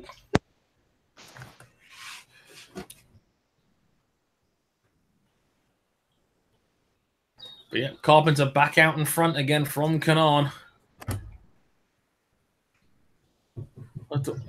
Is it too early to put out an Alex Rossi alert, given he's up to 18th? I don't think it's too early. He's just been chipping away and chipping away and chipping away at it. Mm-hmm. And he's brought Graham Rahal with him, too. He's up at a 19th place. Ladies and gentlemen, we are now at 1/3 race distance here at the Indy 500. Only 33 more laps until we reach the Gillette Halfway Challenge. Yay! Yes, you too can win a 1992 Chevrolet Corvette ZR1 if you can predict the leader at the halfway point of this 102nd running of the Indianapolis 500. Valued at approximately $10,000. Sweet!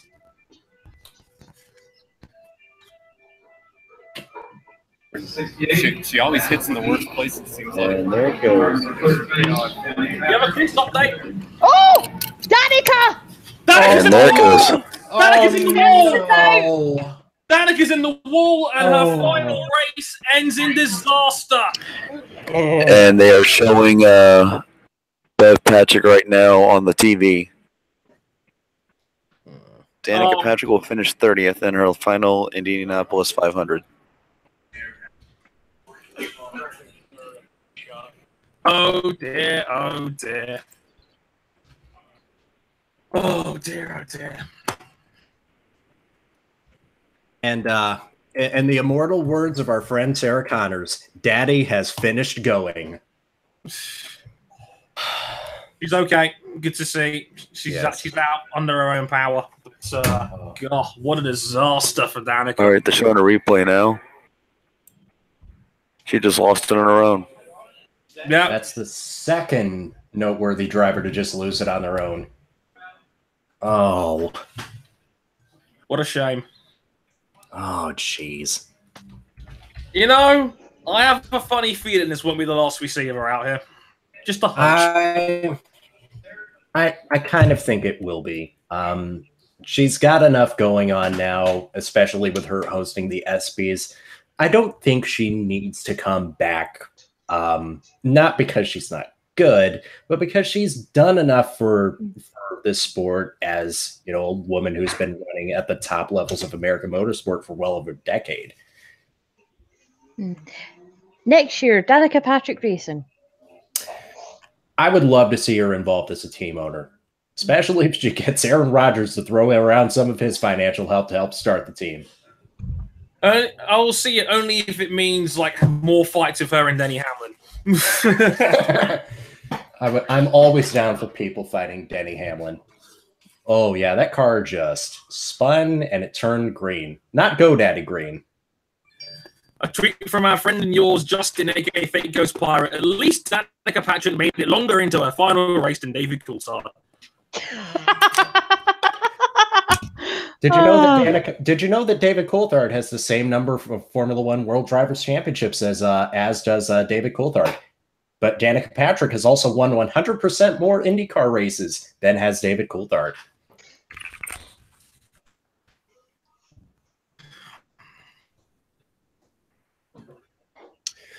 Oh, goodness. Indianapolis does not play favorites, whether you're a charismatic defending champion or a charismatic trailblazer for women in motorsport, or just the most charismatic driver in the field who did not even make the race. Sorry, Dre. Ah, goodness. But Danica double DNF. God damn it. That was definitely not how she played.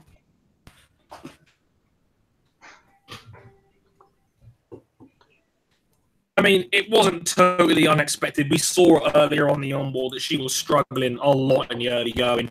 Yeah, that looked like a handful just a few laps into the race. Indeed.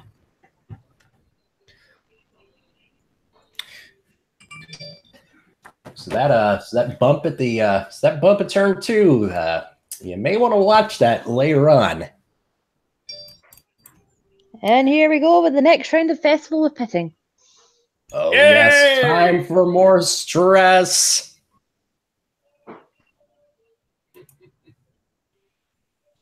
I love that Alex on Twitter just goes, race cars are bad and stupid. I agree. Race cars are terrible. I hate them.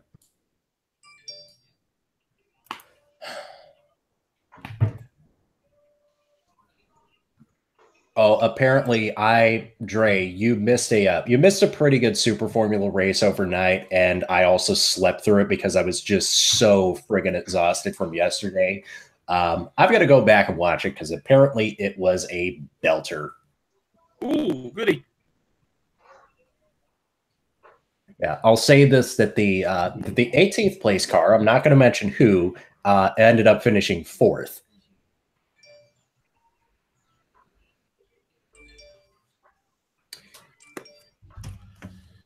Yeah, I've said it on Twitter, and I'll repeat it here just for the record. A salute and a thanks to Danica Patrick for what will inevitably be an immeasurable contribution towards women in motorsport. Shame it had to end like that, I'm afraid. Can of Coke to you. Oh, goodness.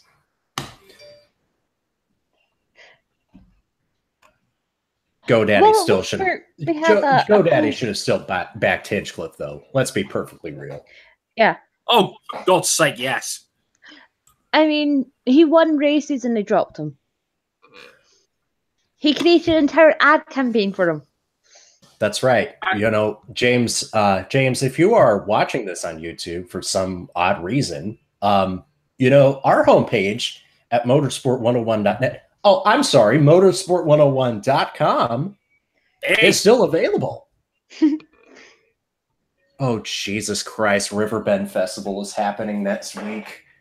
No, 2 weeks from now. That's basically when all of the downtown riverfront is going to be swamped with concerts. God help me. It's a good thing I don't work anywhere close to that part of town anymore, or live anywhere close to that part of town anymore. And my baseball team is up 3-0. That's great. That's neat. I don't care right now. I just want this race to go by safely with fewer incidents. Cut to the snake pit. How many illicit drugs are being snuck into those grounds? The possibilities are endless. Somewhere Ric Flair might be in there again. Did Connor go there before the driver's intros? That's what I want to know. It absolutely would not surprise me. Really know, like, you and I both know there's only one reason Connor Daly would be in that snake pit. He's friends with Denmo 5. Sure, that's totally the reason I had in mind.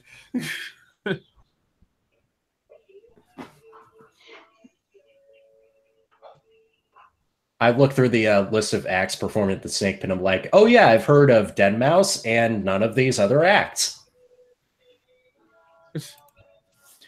Let's recap what's happened so far. James Davison, was he too slow to be racing out there? Who knows, but he got collected by Takuma Sato. Ed Jones spun and crashed. Danica Patrick spun and crashed. Ed Carpenter has been in full-on beat-em-down mode. I think we're about to get racing again here, folks.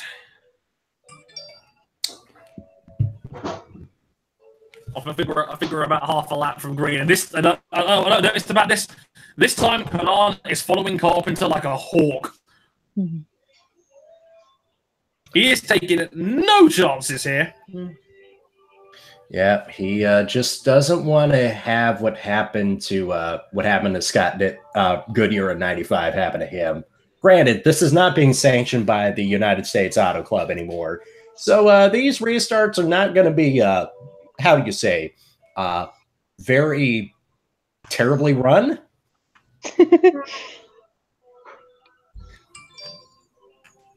Thank you, Yusek, for your contributions to American motorsport. We are very glad you were propagating them. And we're green. Green flag. Boogity, boogity. Oh, bloody hell. Power Budley from Kanan around the outside again for the lead. Oh. Slingshot. I think Power wants Carpenter's head. And we have a trio of yellow as well. We do indeed. The highlight pen is in full force here, folks. We have had a trio of yellows, and now we have a trio of yellow cars racing each other for position. A couple of free wides in the midfield as well. Steady on, people. We just got going again. Alexander Rossi is 12th. Oh, dear Lord. From 32nd to 12th, and there is still about 5/8 of this race left to go. Yep, 75 down, 125 to go. As Rossi passes for 11th place, and Wickens goes round the outside the New Garden. We do have an update from Jim Aiello of the Indianapolis Star. Ed Jones has been taken to Indianapolis University Health Methodist Hospital, complaining of head and neck pain. Oh dear. Yeah, that could was be whiplash or a concussion.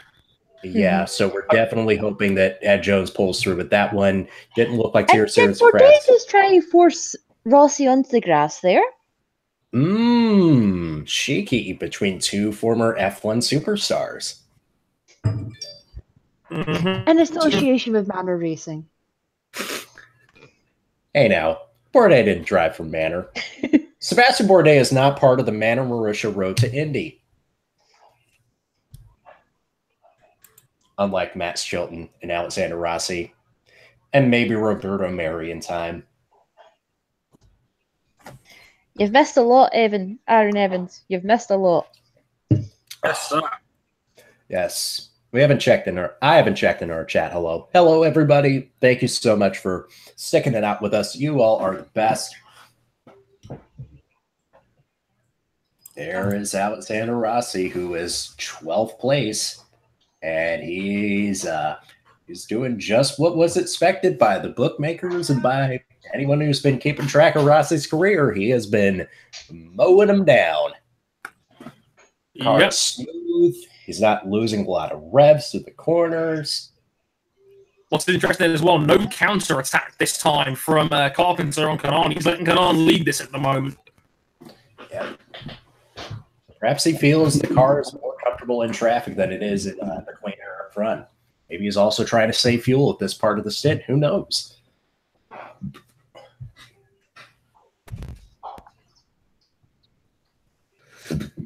Rossi has passed Kimball. He's up to 11th. The work continues. As we said at the top of this stream, nobody has ever won from the back row. 28's the furthest back anyone's won it, but some people have come very, very close in recent years. Indeed. I was asking where King is, Vic. He's currently chilling in Sarah Connor's place with a beer and snacks, most likely. God bless him. Miss you all. Joseph, why are you down in 20th? Joseph, what are you doing, my man? He's on the alternative strategy. Yeah, that may be right. He pitted. He was part of that festival of pit stops. Oh, yeah, that's right. Right now, from 1st to 15th, or between 25 and 28 laps since the last pitted. Then you have Wickens 8 laps since pitted, Gabby Chavez 18 laps, and then from Graham Rahal in 19th to Connor Daly in 24th is all 9 laps. They're all 9 laps since the last pitted, as the app updates. Understated, but Spencer Pigot, who has struggled on ovals traditionally throughout his career, still running 7th, and Oriol Servia is up to 10th. Servia was one of those drivers who we weren't even sure would get into this race at one point. There's a Spanish guy in this race, Fernando something. From acquaintance of the show, Tony DeZeno, watch the fuel stints here for the top 15, all in the same strategy. They might be able to make it longer than a normal stint due to the yellow. Guys, we have 37 people watching this now. That is the second highest in the history of Motorsport 101 on a live show. So thank you all so much for that. I believe the all-time record we had is 42. So I'll keep half an eye on that as we go along. But yes, we can get 5 more people in here. Thank you for watching it with us. Remember, you can listen to the Motorsport 101 podcast and Bike Live on Motorsport 101. Reminder, Bike Live will go up immediately following the end of the broadcast. Oh, yes. Episode 61, Jump in the Shark, featuring a review of all the action for a MotoGP at Le Mans, including the Jakob Kornfile, literally taking flights, and a 40-minute sit-down interview with Greg Haynes of British Eurosport, previewing World Tour bikes at Donington Park, which, by the way, was absolutely crazy if you haven't seen that already. Minor spoiler if you haven't seen it yet, but Michael van der Mark, double victory for the Dutchman. So Yamaha, after 50 straight races of Kawasaki's and Ducati's winning, Yamaha pull off a double win via Michael van der Mark. Just like the form book predicted, as I throw it out of the window. So all of that on episode 61 of Bike Live, immediately following the end of the show.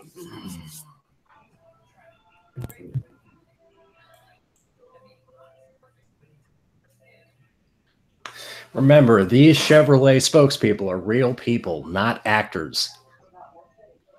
Of course. And these Chevrolet cars are not just rebadged Opals. Now, the Holdens being shipped out to Australia, a much different story. Whew. RIP Australia's manufacturing sector in the automotive community.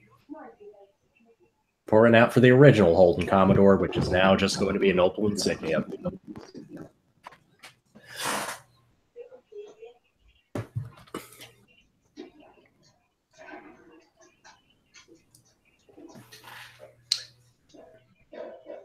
Can I just say that gong show scares me? Yeah, you're not wrong. I'm surprised this. I don't know why this is still back. Because this was like a popular show in the 70s. It was basically like America's Got Talent, but on like PCP. Or was that the other way around? I'm not entirely sure. See, Danica Patrick's still in this race because she's hosting the ESPYs. I just feel bad that 50 billion people are now tuning out of this broadcast after that crash. Yeah, it's a penalty, according to certain people from the Associated Press. Stop, Jenna.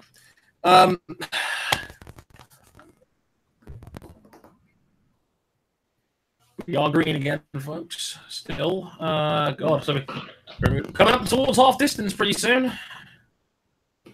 Pretty soon, Oriol Servia will be under threat from Alexander Rossi, and Rossi will be back in the top 10 because I believe they're only 6 to 7/10 of a second apart from each other.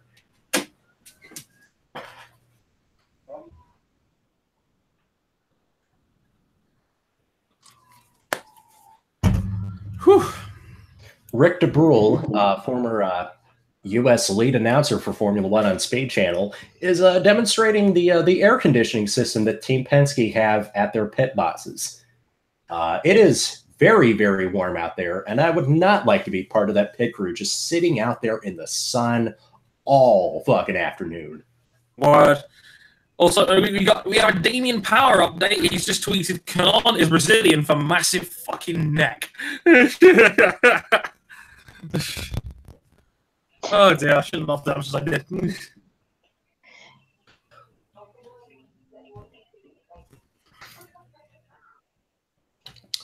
Update from Formula One. No further action between the Leclerc and Hartley crash.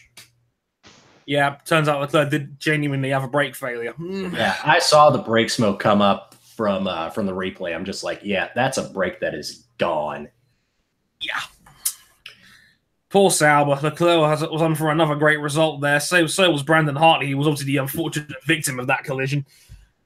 It's like it's hard not to feel for Brendan, man. Like, just give the man a break, please. Don't give the man a pink slip. Yeah, please. So, down to the runners, and we're seeing the front guys coming up to the back again already. Again, they're spreading out again quite rapidly. Danon now has a 1.5 second lead on Carpenter from Power, Pagano, and Helio.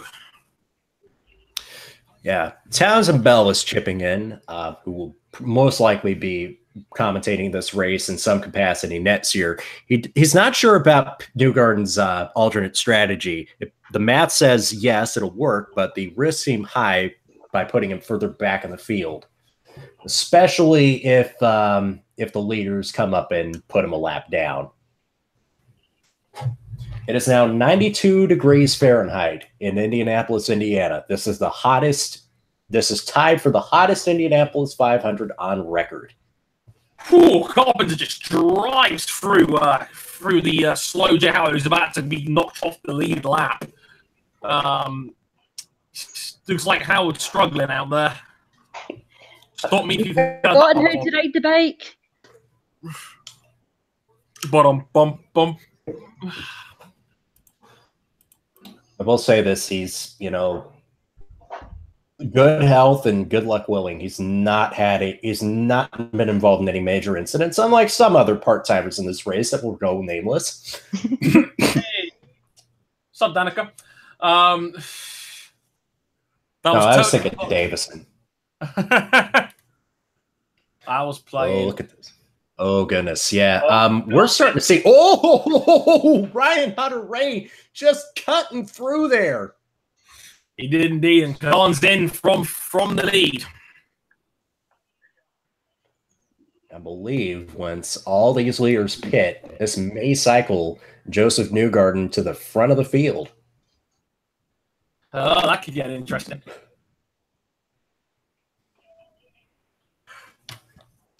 Assessment of Tony Kanad's performance today. Had a good pit stop, put him up into second place as sees the initiative from there. Yes, indeed. Carpenter's going for another one. Sarah, you're mute. Dad! Connors is back.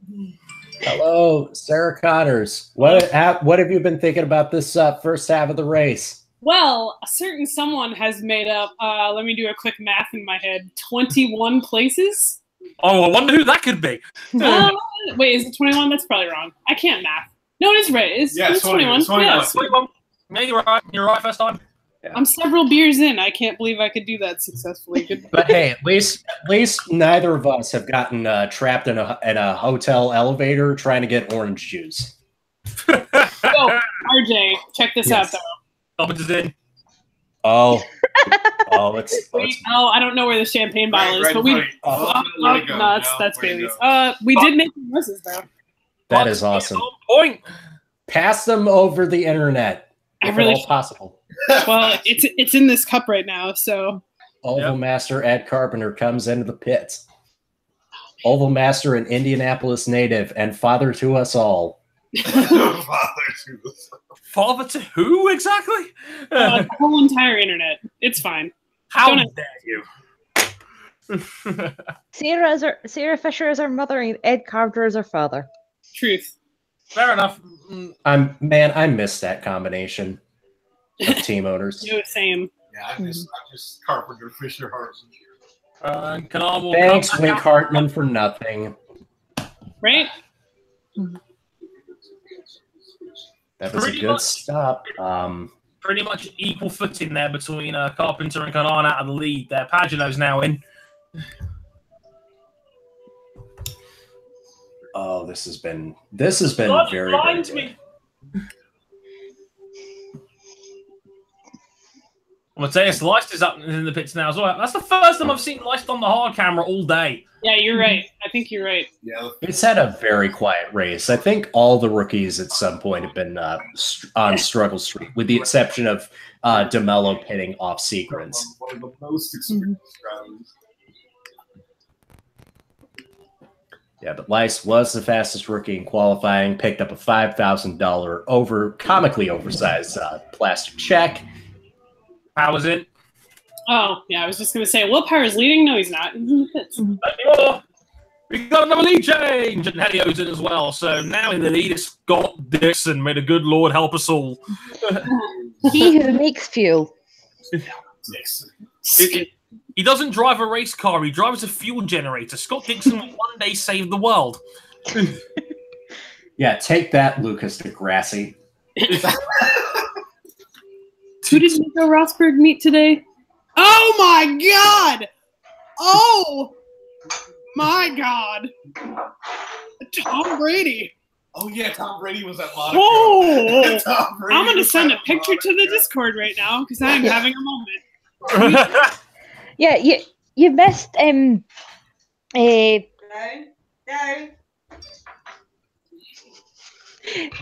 you missed David Coulthard and Mark Webber almost getting manhandled by Tom Brady's. Oh no way! Oh my God! If someone can get me video of that, I'll cry. $50 a tweet. I'm sure he's got it somewhere. Kai is a Lord and Legend. Follow at $50. He's bound to have the footage. Oh, dude, you're right. No, I follow him. He's great. Yeah, follow Kai. He does the Lord's work. Give him a bell. I'm sure he's got it somewhere. Yeah, so Dixon's come out of the pits. From the pit stop cycles, Oriol Servia has now taken the lead. Well, Hey! Not the Spanish guy. listen, it's Spain's weekend, okay? Real Madrid and now Oriol Serbia leading the 5.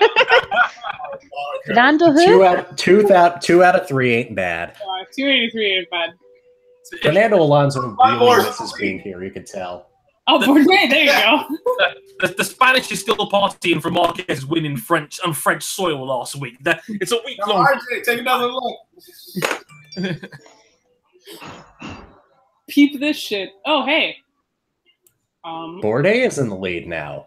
Oh, he's He's in the pits. Nice. Danica on TV. Yeah, there she is. Yes. Sorry, Danica. Please have fun hosting the SBs. I'm sure you will have a great time. Please come appear in some more video games, please. Especially more very good kart racing video games. That's the best. That'll do nicely. That was a slow stop. Mario and Sonic at the Indianapolis 500. I'm down. I would actually love that. Graham Rahal grabs the lead. Oh goodness! Had to do it. Graham Rahal has a lead. Can I just say, once all the pit, like the net from 1st to 7th are all currently on the same strategy. First guy on the other strategy is Willpower. Oh. In 8th. Who's Alon's gonna in lead? Alon's in again. Uh-oh. That's not scheduled. very, very, very early. Oh no! Oh, it's a puncture. It's a puncture. It's a puncher. No, that's Solve them up. dreadful luck for Tony Kanan. Mm-hmm. Oof. Oofa doofa. He comes out just in front. I think that's Mario Andretti. Rahal takes the lead. Hey! Graham Rahal grabs the lead. I'm surprised nobody's made a giant tifo that says Graham Rahal grabs the lead. You can't see it right now, but because Graham Rahal is on the hard camera, I'm rubbing it in his face by taking a knee. Suck it, Graham. Also, Graham Rahal has won the Gillette Halfway Challenge and will receive a 1992 Chevrolet Corvette. Wait, valued at roughly $7,000. So he's leading lap 100, so he gets a Corvette. Oh my god. By a complete fluke, Graham Rahal still finds a way to win something. Of course. Yep. Oh, wait. Hold on. Hey, Bart! Bart! Bart! Bart, come here! It's lap 101, everybody! Woo! Nope, we don't care. We have a dog here. I'm trying to show you guys the good doggo, but Yes, that's good. you don't care. Danica Patrick's career accomplishments. Now let's go side by side to another Chevrolet ad. Drink! We got a free Not wine under in yellow, one it doesn't count. Wiggins You is only like, drink when it's side by side under yellow. he waited 3 years. Shout out to the man, the myth, the legend, and the incredibly Canadian Bobby Wickens, now in second. All right, so why is Rossi back in 21st now? I believe he's pitted. Okay, good. Yeah, because now it has to be finished. Because like Zachary. Oh yeah, Zachary Clackery to Mackery is 5th. Yeah, no, thank you. Newgarden's pitting now. Our beloved minion is now 3rd. The Verizon IndyCar app has just sent a message saying Graham Rahal leads at the halfway point of the 102nd Indianapolis 500, but will he be drinking the milk in victory circle? Tap to follow the action on your Verizon IndyCar app now. No, he's not I thought going I was to. going to be tuning into the next exciting episode of Dragon Ball Z by the sound of that. Like, please make it go out. Oh, hold on. That was the wrong tweet. But I am going to show you this from... This is a good GIF.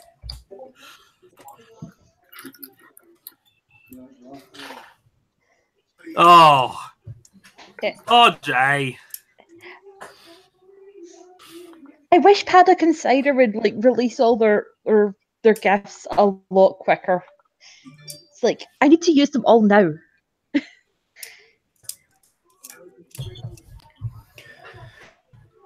Zach Veach's car was temporarily on fire as it came out of the pits, but it looks like it's okay now. Is this lit?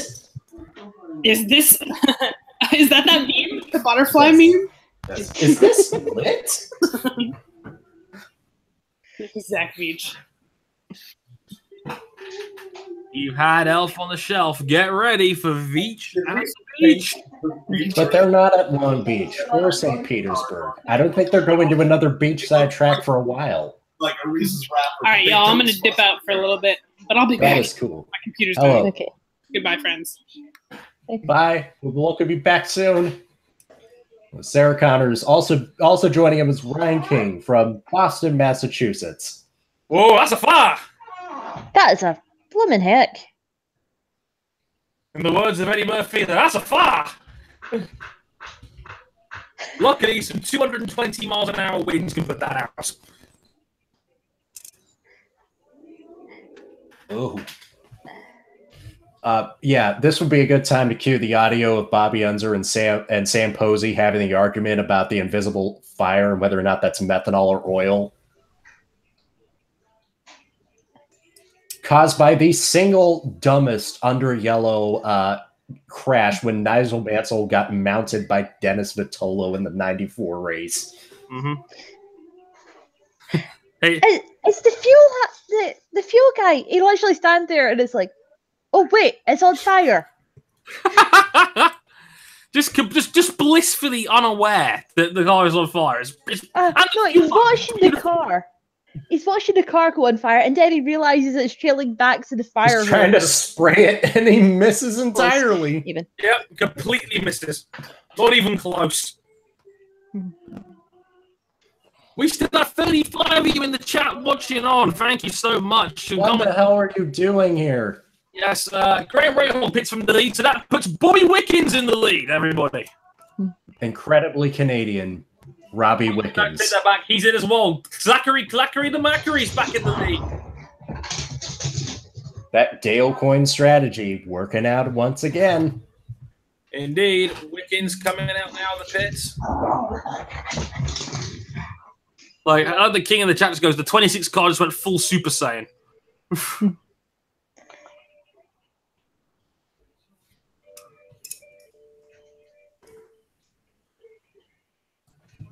So who's in the lead now? Zachary Clackery's in the lead now, and I think that's Kanan trying to get back on the lead lap. And Power's second. Alternative Strategy Power in the lead. For now, we're giving them nicknames like we do on Total Wipeout or something. Yes, it's that patented Roger Penske strategy. That's how it goes, right? Yeah, just go really, really fast and lead the race. It's a good plan. 108 down, 92 to go here in Indianapolis, and Zachary the Clackery the Mackery peels into the pits. Well, Power takes the lead. Stop me if you've heard that one before. And everything is somewhat back to normal. Kinda. Is it ever really He's got normal nearly in 5 Indianapolis? seconds on Ed Carpenter. So he does, Will Power. Can I also just say, now that we're halfway through the race, not to get political here, but I'm very glad that Mike Pence has something else to do, so that way he can just go away and just, not have to take up camera time during this year's broadcast of the Indianapolis 500, and he can go back to having to drink gallons of milk because the mayonnaise was too spicy on his sandwich. You pull no punches, RJ. You say what you really mean, you know? Oh, I don't know. This iceberg lettuce, I don't know. I think it's a little bit zesty for my liking. Are you basically making out that Mike Pence might be the whitest man alive? Yeah. That works. Fast fact, Bourdais has led a lap in every race this season. And that was his first career laps lead at Indy. Hey!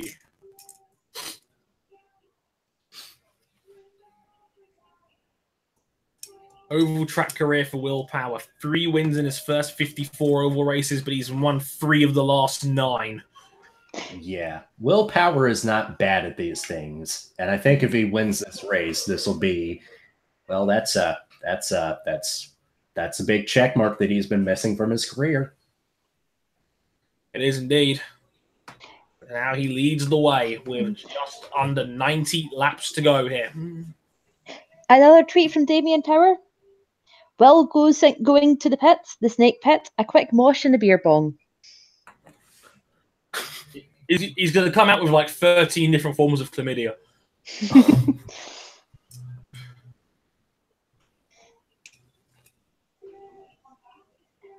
Yeah, Power now has a 5-second lead ahead of Ed Carpenter now. Yep. They are starting to spread out because it's 5 seconds from Will to Ed, and then it's just under a second from Ed to Simon, and again from Simon to Hunter Ray, and then we're over a second back to Helio, just over 4 to Marco, 5 to Kimball, under a second to Dixon and Bourdais, and then 2 seconds to Sage Karam. Hey, Sage! No shirt, no shoes, all service for Sage Karam. He who will fight everyone at the back of the Taco Bells. Oh, Zoe, I did tell you that I stopped by Taco Bell for lunch because that's just Indy tradition. Yeah, that reminds me, I really need to go to the Taco Bell that's now in Glasgow. And Trey, is there one near you? No. How about Tim Hortons? Kiss my arse, Hamilton. Not the first time I've said that today.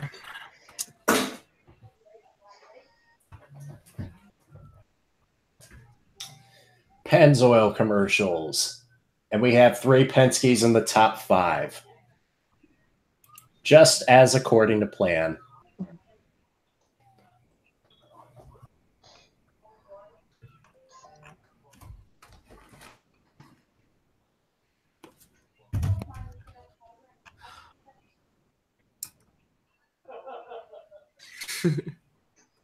Oh, dear.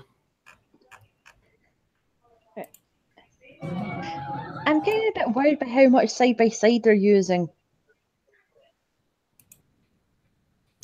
I'm thinking I would want to get in all the advertisements that I can early while there's not a lot happening during the race, because I would definitely want to make sure that there's not any as the race is getting good and towards the final 20 laps.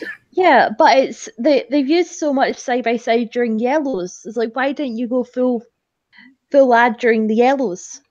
Advert, 85 to go. Carl Kaiser is done for the day. His engine has blown on turn 4. Oh, oh, Junkos, no. That's a bummer. Tough rookie learning day for Carl Kaiser. Yeah, and I believe this is his last race of the year. Junkos will continue to race with Renee. If you want a winder, you got to go with a bender. And also former Force India development driver Alfonso Chelis Jr. Fun times. Also, apparently right now we're getting a Danica Patrick press conference during the middle of the race. Because of course. This actually reminds me of the last Champ Car World Series race, the one that Will Power won. And they just brought in Danica Patrick, fresh from her win at Motegi, into the commentary booth to just have a quick chat as Will Power was drawing a series to the end to a close at Long Beach in 2008. Speaking of which, Will Power is leading, and we're talking with Danica Patrick now in 2018. Hey! Wait. Yay?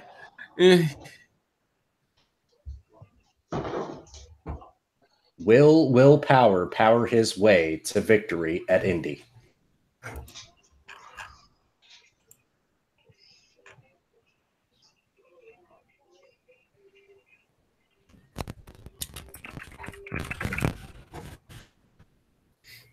Apparently the snark was off the charts. Oof.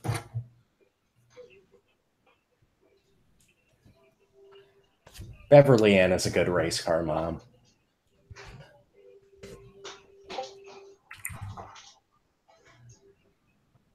Anyone got any Valium? Tweets Damien Power. Oh dear. Yeah. I regret to report Damien Power is cancelled.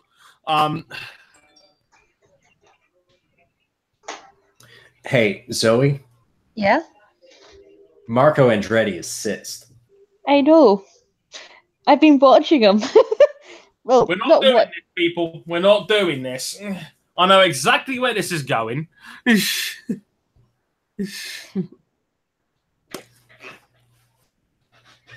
To quote friend of the show, Danny Cat Steve, it's Marco's year. Oh goodness, this is damn, this race has gone by quick. We're already at almost 60% distance. We've been going for less than 2 hours here. Yeah. I suppose also a lot of the accidents have overall been quite tidy.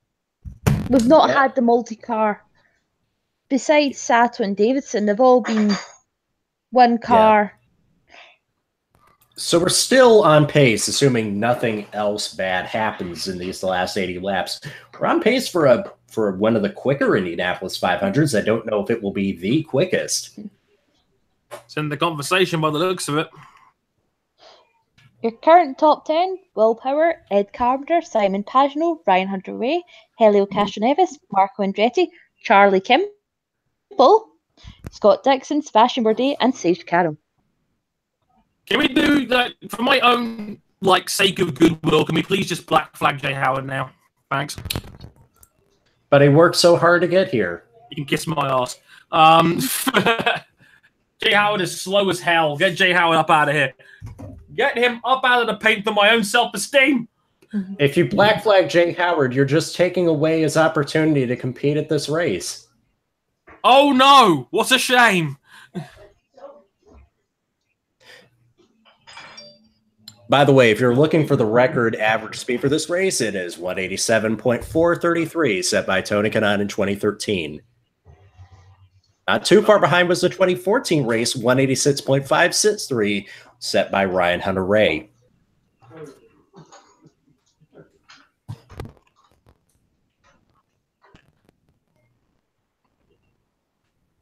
Charlie Kimball's dropping back. Uh-oh. Oh, he's pitted.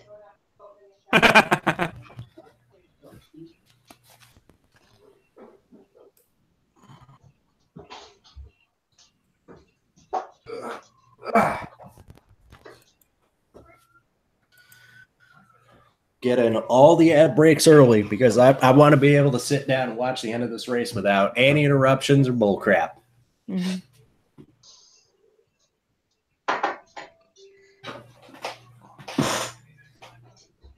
And now some grapes on TV.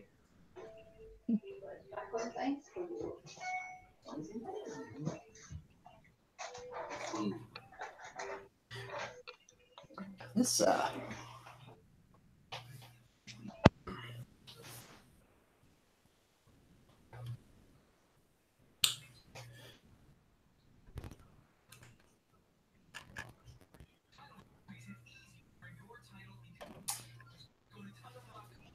well,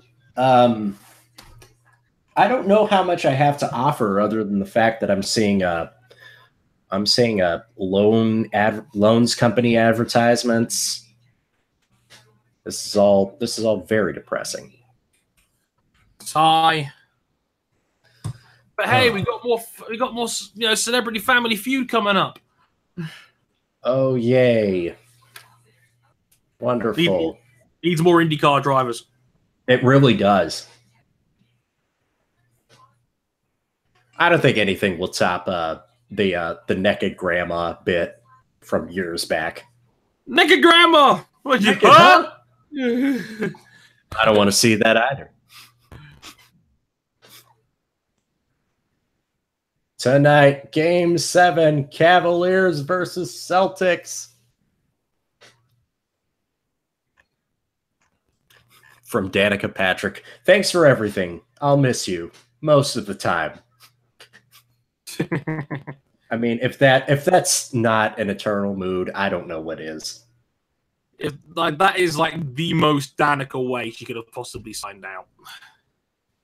Also, good news for you wrestling fans out there. A new episode of OSW Review just went live. Survivor Series 92. Check that out if you haven't already. Jay Hunter and the boys are very nice people. Oh, yes. This is the start of the Let's Express storyline. Yes, sir.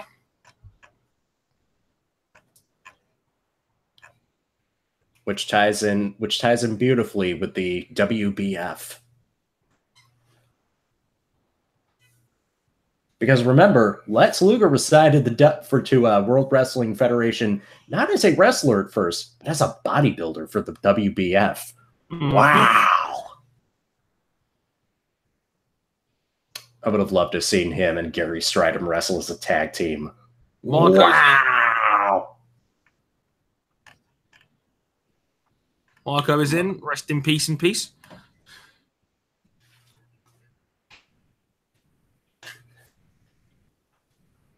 The pit stops are coming for Marco Andretti. That's not my gimmick. I'm suing RJ for gimmick infringement.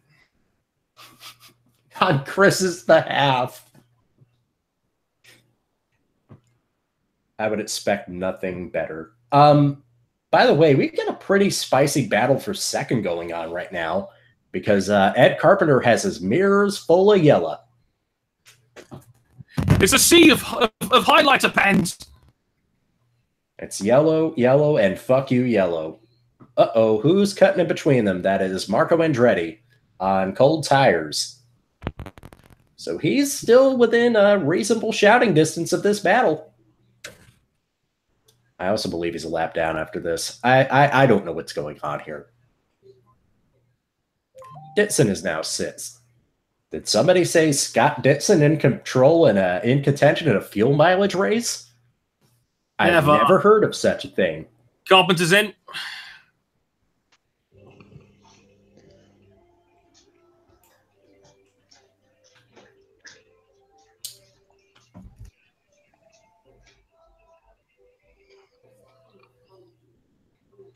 So if Ed Carpenter were to win this race, do you think he would retire from here on out?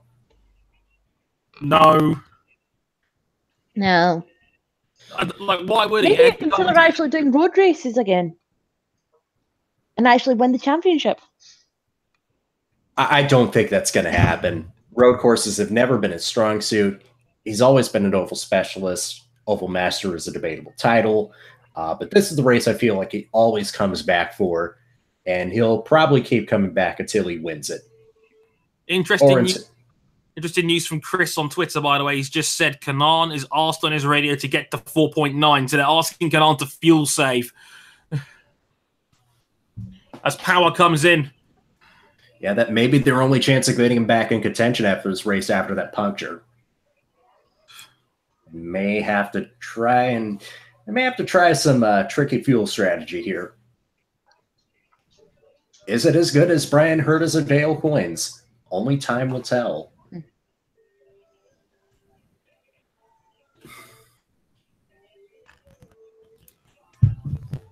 We've now had 10 different leaders with Ryan Hunter-Reay cycling to the lead. Some more cars cycling off, Hunter-Reay being one of them. As we are now down to 70 laps to go here at the Indy 500. We're almost at 2/3 distance.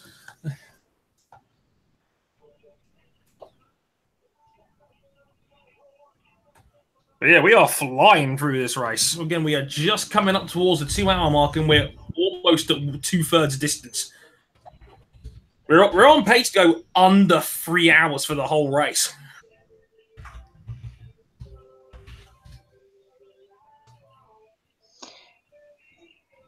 Damien Power, don't count out Ed Carpenter. He looks really old, but he's quick. Thanks, Damien. He doesn't even look that old. Guys, important news. 69 laps to go. Nice. Thank you. Okay, so I have gotten from Chris DeHardy that the average speed so far with 69, very nice laps to go, is 179.578. So this race has got to go green for a little while longer before we start getting into contention of quickest race on the record. In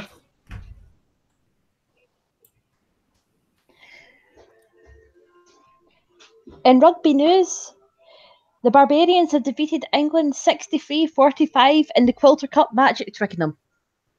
No! I'm playing. And that was your rugby update. Yes.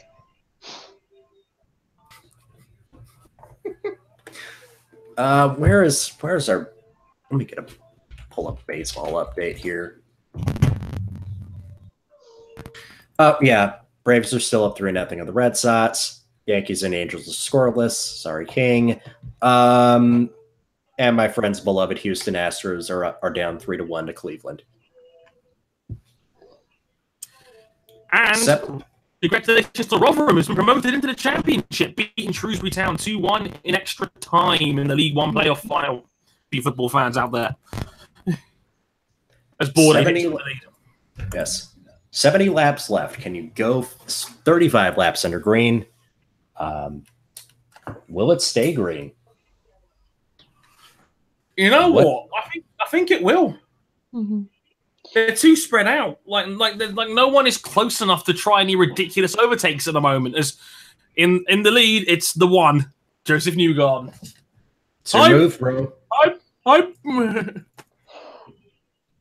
We've got to call the episode "It's Your Mood." If it's your move, bro. If Simon or Joseph win this race. Yes. Yes.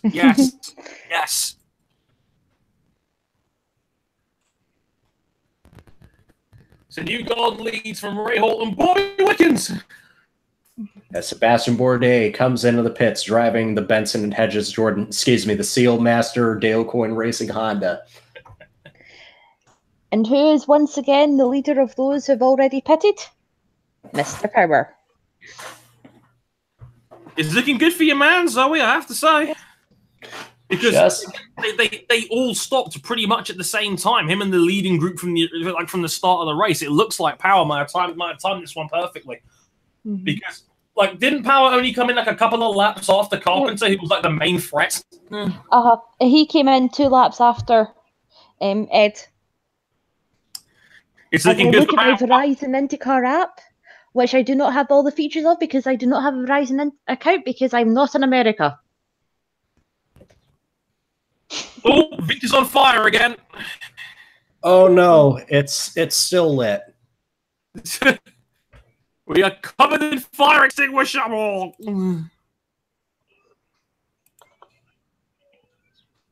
And now time for... Oh, Danica! Sorry, I'll just put the Japanese clip of Danica in the wall. And just the universal chant of "Oh, Danica" was hilarious. I still can't believe that the dude who calls the Indianapolis 500 for Gaora Sports is also the lead announcer for DDT Pro Wrestling in Japan. That's the company where Kota Ibushi and Kenny Omega came from. That's the league where Kota Ibushi wrestled a blow-up doll in a match of the year contender. Of course. We now have the Howard train. Choo choo! All aboard the Howard train. It's like, can I think of Howard Holler? All aboard the Midtown Express to hell. All aboard the Midfield Express. Live at Midfield Raceway on Gran Turismo 3. The best track. Apparently, I saw something. I saw like one of the deleted tracks that was proposed for Gran Turismo 2 was at least a mock-up of Indianapolis Motor Speedway, because they had a 2.5-mile quad oval somewhere hidden in the game files that never got included in the full version. Of course, they did include, of course, they did include a roughly 1.5-mile egg-shaped oval that is definitely not twin ring Motegi.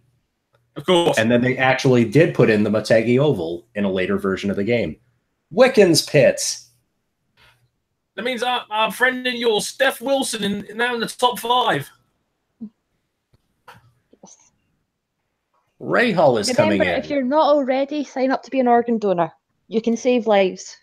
Please do. We're just getting word from our pit reporter, Krista Hardy, that Tony Kanaan is not going to be saving any more fuel for the rest of the race. Have they done enough? It's lit. Oh, Bourdais! Bourdais out! Bourdais in the wall! No! Oh, no! Is that another one who's just lost it, or? It looks like it. I don't think anybody else is involved by the looks of it. But Bourdais is out. The Indy 500 dream is dead for another year. Caution, of course. Yeah, thank goodness this one wasn't as bad as last year's wreck. Rank. He's big snap of oversteering. He's just spun and lost it. No chance. Yeah. Between 3 and 4, I believe. Yeah, he just lost it coming out of 3. He was following Rossi. Just happened like out of nowhere. What is it with Alex Rossi and accidental accidents, lately? Accidental accidents. Shout out to Andre Harrison, ladies and gentlemen. That we had a good debate during Monaco over the term pre-recorded. Yeah, needless to say, it had RJ in stitches. That car did a full 540 spin. That probably would have him in bronze medal consideration at the X Games skateboard vert. Sadly, Sean White would have him beat on a snowboarding event. So they had Danica come up here for a press conference in the middle of the race, and when they came back from a commercial, they blasted the ABC feed over Danica speaking. So she was like, "Oh, is this like the Oscars where they're just going to play me off like this? 'Cause I don't want to be up here." That's great. Yeah. The salt levels were off the charts. Oh my goodness! Back away I go. Yep. And now in the lead, our friend and yours, Dominion, Carlos Munoz. It's now 4-0 Atlanta after 4 innings. 5 innings? I'm not sure. It's been a while. I've been kind of... I'm just checking in as the game rolls along because I'm not watching that. I'm watching this 102nd running of the Indianapolis 500. And friend of the show, Carlos Munoz, is leading. And we now have 60 laps to go.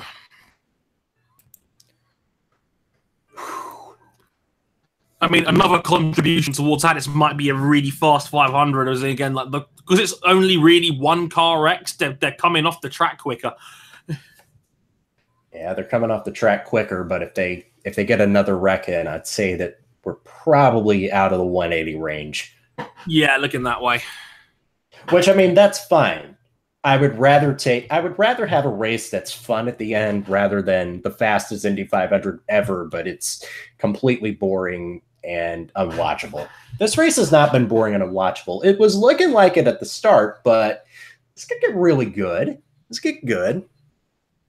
Also, somebody like I was curious about this. Shout out to friend of the show, Tom Brooks, for sending this in. World Superbike related tangent. Michael Vandermark was 200 to 1 to win race 1 at Donington this weekend. Ooh. Now who was 201 or higher to win this race? No one. Max Chilton. Davison and Daly, I believe, were the biggest at 150s. I saw Max Chilton was at 200 at one point. Labrooks clearly like to lose money. A sec. So yeah, Michael Vandermark 200 to 1. Yep, at one point you had Chilton, Kyle Kaiser, and James Davison all at 200 to 1. That was when we first found the they were putting on the bets for it.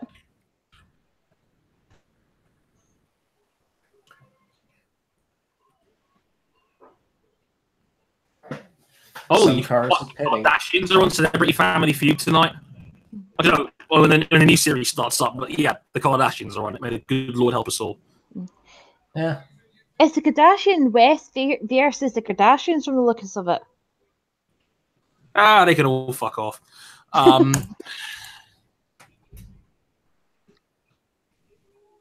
just going to come here and savor Carlos Munoz leading the 500 this in short term, because that's just where Carlos belongs, quite frankly. Dre, predictions for the Game 7s? I think Boston are going to be a little bit too good at home, even though LeBron will probably put up something stupid like a 40-point triple-double. I don't think it will be enough on the road. I think Boston will take Game 7 on the eastern side. On the western side, I mean, is Chris Paul going to try and play on effectively half a hamstring? I don't know. I mean, they kind of need him to at this point. Yeah, because I think they're going to get smoked at home if Chris Paul's not playing. But even is that still better than half of Chris Paul basically, because his hamstring's still a lot of pain? I mean, Golden State have got injuries of their own. I mean, Iggy and Thompson are still kind of hobbling a little bit here and there. I mean, they're back. Both teams are pretty banged up, but I don't think. I mean, there's no way Paul's going to play Game 7. I can't see, because it's hamstring is a bad one for a basketball player. You're in a lot of pain with a hamstring. So if Chris Paul doesn't play, I think the Warriors will probably win in Houston to make it a Warriors-Celtics NBA Finals. That's my prediction. Side by side. I'm just amazed that the Celtics are still doing this without their marquee player for half the season and the whole of the playoffs. Brad Stevens is a genius. There's no Brad Stevens has quickly become one of the best head coaches in the NBA, and it's not even close. He's doing the Lord's work. Terry Rozier has had a fantastic playoffs, no matter what happens tonight. Leading the charge for him, Jaylen Brown, they've got a lot of Boston is going to be a force for years to come. No matter what, they are 10, 11 men deep, and again, this is without Kyrie Irving, without Gordon Hayward. Al Horford stepped up big. Terry Rozier stepped up big. Jesus, right? I forgot they had Gordon Hayward, and he only played a few minutes before he fucking broke his ankle. Yep, played about 5 minutes, and that was the opening night of the NBA where everyone's in a huddle and everyone just can't believe what's just happened, basically. But yeah, no Kyrie, no Gordon Hayward. You know, they've been decimated, Boston, but they're still hanging in there. Again, I think I think Boston are just so much better at home than they are on the road that I think Boston will come through. And this will be despite LeBron turning them into shooting practice, because LeBron will inevitably get like 40 points in a desperate attempt to try and keep Cleveland in it. But I hope Boston comes through. I really do, because that would make a great story. And I'm bored. I don't want to get a fourth straight finals of Cleveland versus Golden State, for God's sake.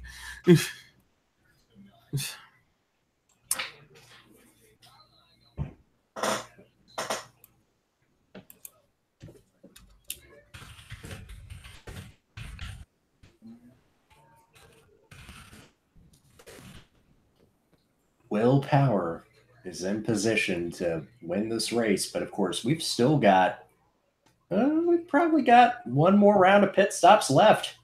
Connaught's back in the pit. Is he topping off? So we've got 56 to go. Yeah, there'll be one more stop at least, maybe two.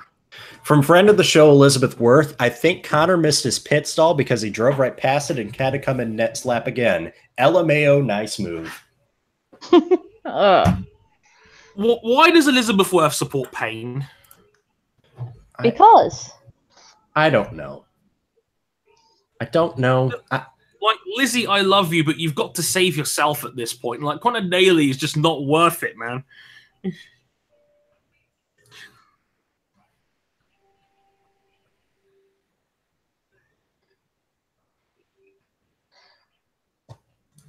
top 10: Will Power, Ed Carpenter, Simon Pagino, Ryan Hunter-Reay, Helio Castroneves, Marco Andretti, Sage Karam, Scott Dixon, Alexander Rossi, and Matthias Leist. Oh, yeah. Sage Karam quietly, and knowing that he doesn't have any other options to fall back on this year, because keep in mind, he's not doing IMSA as he was last year, and he's not in his IndyCar schedule is set to be this race and this race only. Quietly having a very good day. Very, very good day for Sage Karam. A reminder of his class that, let's not forget, before the Wilson accident, he was a guy that could run top 5 on ovals comfortably. Also, just said that it just got on the radio. Will Power has confirmed one more stop for Will. You can go to the end on one more stop. So surely that means those in the leading group probably will as well. Carpenter certainly should. I was looking forward to seeing how Simon Pagino takes this restart. Like Pagino, who very quietly has gotten back into contention here in third place now. My beloved pick for the 500. Sebastian Bourdais has been checked, released, and cleared to drive. Good to know. And we're green. Boogity, boogity, boogity. And here comes the restart king. It's Ryan Hunter-Reay sizing up Pagino as they go side by side over the line. All Carpenter goes very slow through turn 1. So yeah, Pagino hangs on to that third place. And now Pagino's under attack from Helio. And there's a free wide into turn 2. And Rossi round the outside of 2 of them. Alex Rossi, ladies and gentlemen. For white. Oh my goodness me! You are an idiot! Oh my God! I just saw it! Dixon coming down the inside in turn 4. Dixon coming through. This is caution! Helio in the wall! Helio in the wall! Helio! Oh no! Oh. Helio in the wall and in the pit lane looks okay. Yeah. But Helio is out, and that is a disaster. Oh, that was like a quarter of a Mark Dismore. Is the hair okay? Is he okay? Is his hair okay? Yeah, he looks okay. Yep, he's out of the car under his own power. Yep, Helio okay. Oh, stumble.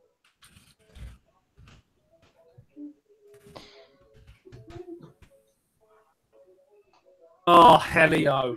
Oh, I'm devastated. I love Helio. Everybody loves Helio.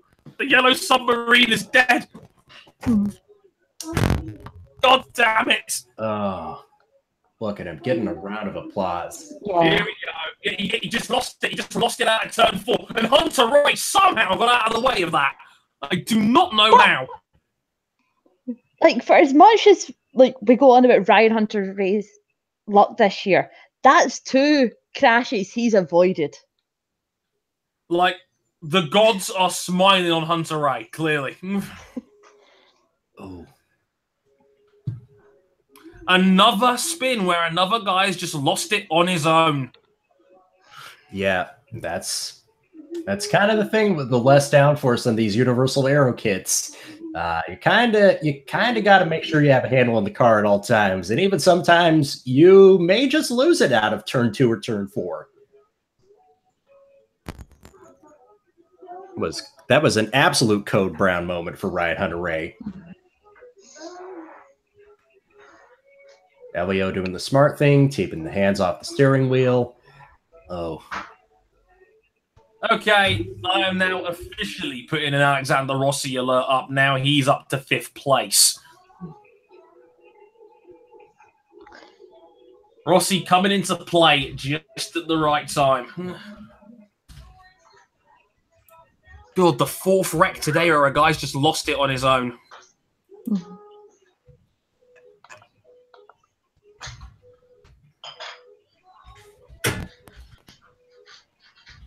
Yeah, thumbs up across the board. Helio's okay. Still smiling, bless him.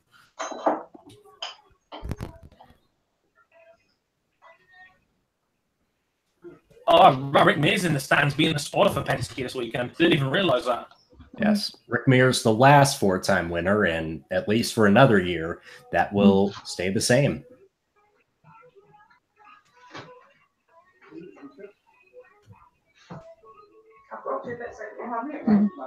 It's just a cloud of smoke and a car that spins across Hunter Ray's dash. I don't know how he got out of that one. I love how you can literally see him going, right, we're going into yellow flag mode now. You literally see him adjusting the settings on his wheel as the car as Helio spins by him. Confirmed the hair is okay. Of course it's okay, it's cemented in place. I was just making sure. It's very delicate.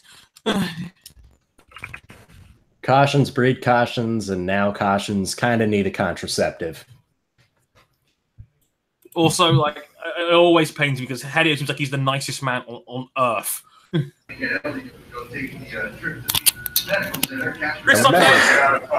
Rossi is P5. Some people may not have seen that, but Rossi is definitely P5. Alexander Rossi is a lead. God, that outside pass. Everybody in the media center here was going, whoa, when they saw that. They were immediately focusing on him. Sage Karam is 7th. Something else to note. Yeah. This has been quite the day. This has been a good day so far. Oh, that's Rob Howden talking to Castroneves for the radio network. You just got off the interview with the TV networks, and boy, I tell you, there's a portly shirtless guy trying to snap a photo of Elio as he walks past. Let's see. Trying to find other notables. Marco's 6th, and Connor Daly is 25th. Daly's still alive. God bless him. Ireland's core temperature is not at all affected because Connor Daly is mostly out of contention for this race and has been for quite a large chunk of the day. I'll say some dude in a fluorescent vest was just barreling his way towards Elio on the screen up here. Oh, yeah, we saw that on TV. That all the belly was on display. I don't know. It was a different. I think like a security person. I don't know. They got local TV interviewing him while he's walking.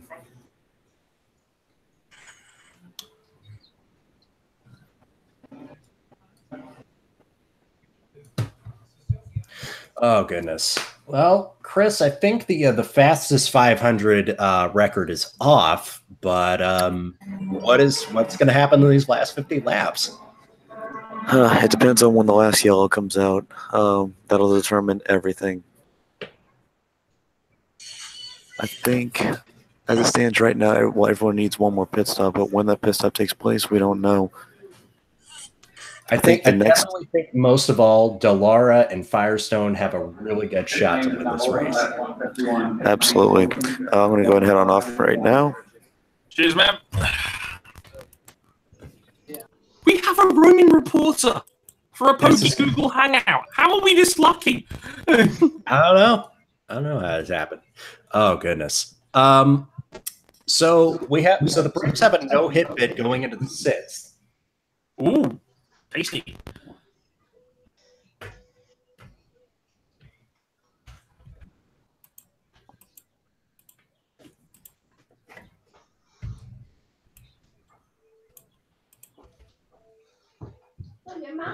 How is this man still smiling?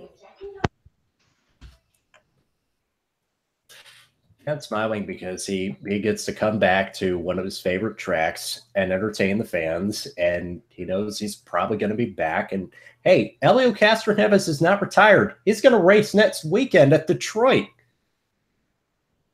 It's going to be an IMSA, but that still counts, and that's a series that's on the rise, probably more on the rise than their parent company, if we're being completely honest. That parent company would be NASCAR.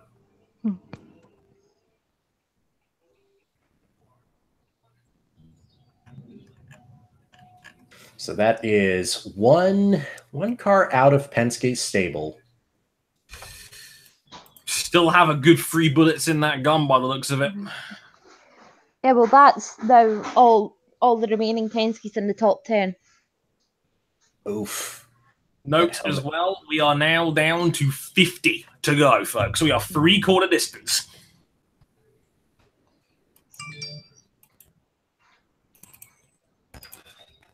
Right now, it's Will Power, Ed Carpenter, Simon Pagino, Ryan Hunter-Ray, Alexander Rossi, Marco Andretti, Sage Karam, Scott Dixon, Matthias Leiss, and Joseph Newgarden.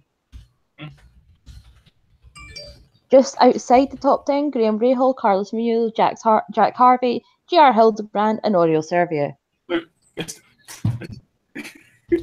Also, Brother Ryan is in the room right now, and he's just laughing at the fact that they're showing the beach fire again, and the guy next to which completely misses it. Still hilarious. I'm impressed that Zach Beach is still running. You'd have thought there must have been some damage to the car at this point with a second fire. Causing problems here. I don't know if you saw the latest one.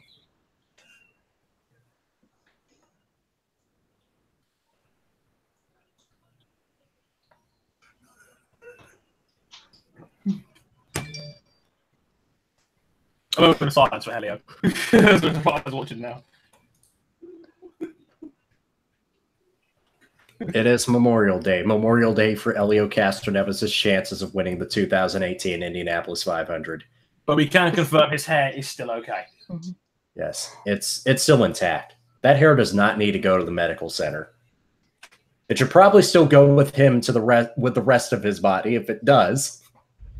Hey, Roger, still, I know you're on TV right now. Bring the man back, all right? He's been a monster all week. Yeah. Can it be noted? Zachary Clayman DeMello has pitted. He's currently sitting in 21st. He's not going to be... He's not going to make the end on that, though. He's going to have to stop again at some point. Green flag, we're on the way, folks. Power will hold on to the lead, but here comes Alex Rossi. He tries it, not this time. He's going to try to go around the outside of Hunter Ray. Oh, my goodness me, he's done it. Oh, Alexander Rossi is elite. Utterly insane. Alexander Rossi is elite. Oh, that's brilliant. I'm watching it now. Hello, this is my team now. Oh, is he gonna pick off Pagano too? Oh, he did. That's great. Yeah. Oh, broken car. Oh! Is that Karam? I think it's Sage Karam. Oh no.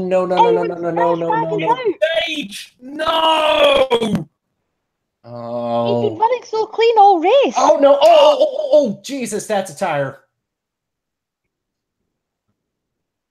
Oh, Jesus. These cautions need to stop breeding cautions. Oh, dear God. What happened this time? I was really, really rooting for Sage. Oh. And now Alex Rossi, after 2 outside moves, is running third. But here's a replay, and Karam just loses it again. He's just lost it on his own, and a tyre goes flying off. Again, I do not know how everybody was able to dodge that, but... From Tony DeZino, I shouldn't curse, but holy shit, the tire almost hit Ditson's cockpit area. Oh, God.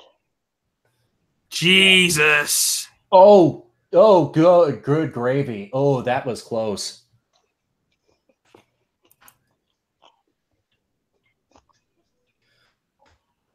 Yeah, just the onboard of Dixon driving past it. And good God.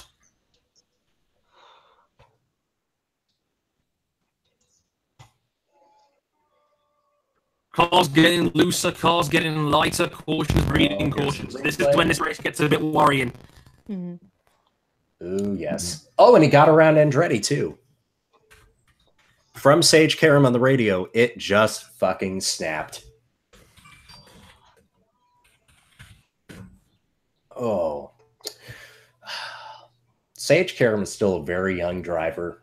Like, we forget that he's still in his early 20s. He is. And I think he's still, I think he's worth, I still think he's worth, if the budget can come together, I think he's worth another shot and at least a partial season entry. Why not? Oh, jeez. Marco just had a face full of oil there. Yeah, he did. Yeah, the quote from Sage in the car, it just fucking snapped. Oof.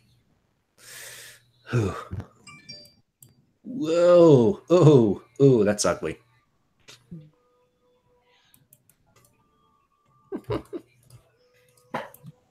So, 44 to go. We're still in the one stop absolutely required stage here. It'll probably be about 40 to go next time round. By the time we're running green again. Mm-hmm. It's if the pit's open, who's going to dive in and then just save fuel? They can't save that much, can they?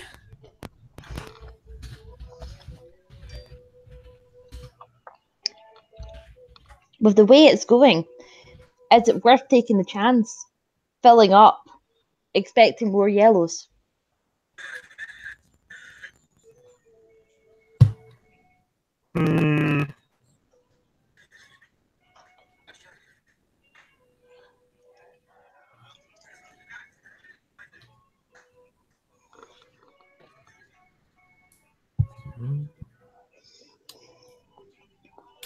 Where is...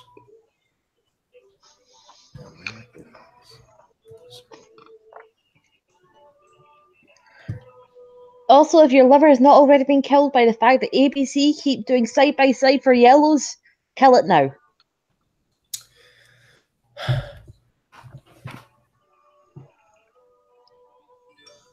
He passed him under yellow. He passed me under the yellow.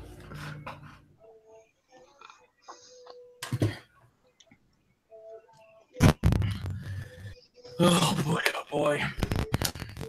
Can we please just get a couple of laps of green running so everybody finds their feet again, for the love of God?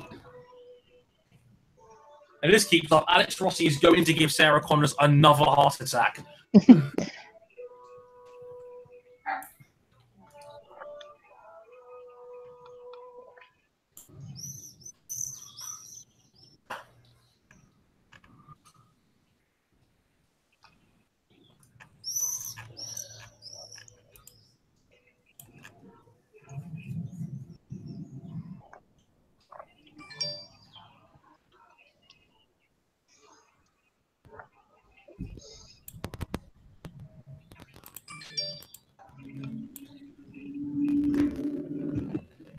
42 laps to go here, folks. Under yellow still to clean up Karam's car. He will be finishing in 26th today.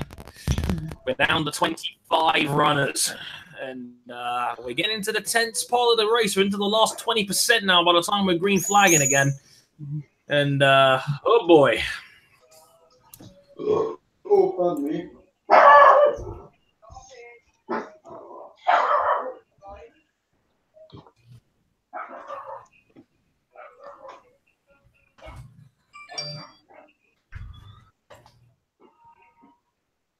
Starting to wonder how much can you stretch an IndyCar fuel tank? We've seen them run up to about 40 laps. Like, didn't Rossi get up to 38 on that last where he won it? Mm-hmm. I believe 38. Oh, hands are getting sore and hot. It is Watching Rossi there. Alex Rossi just making moves all day long. Clearly the bookies knew something we didn't.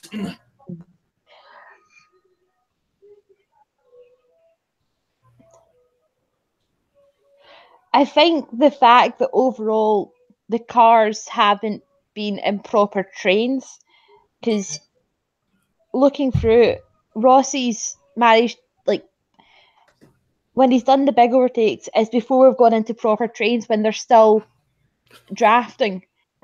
Then it hits that point that we're getting to the gaps and the queues, and that's kind of, he's just been the one that's been able to take advantage of the restarts the best. Oh, goodness, yeah. So I want to point out something from Road and Track's Fred Smith. I enjoy watching Alexander race, and that's really a new development for 2018. He's absurdly fun to watch and often surprisingly in control. Great example of when development happens during a driver's prime in the U.S. He's not just much better than he was in F1, he's much better than he was this time last year. The guy is finally living up to the Next Great American stuff he was getting just for being in Europe for a decade.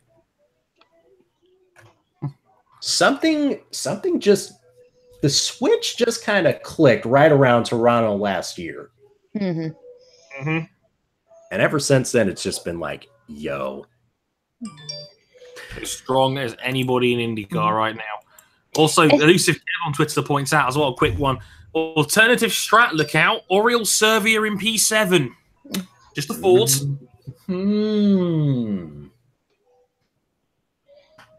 Thinking emoji. Mm-hmm. Right, well, if we're...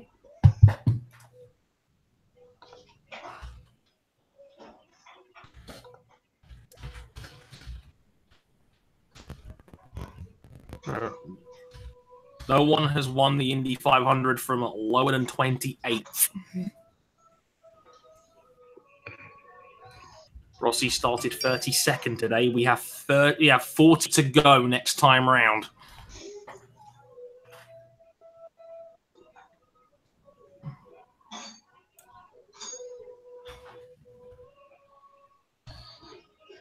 A reminder, kids, F1 could have had this, man. I'm associated with manor racing. And all I say about it is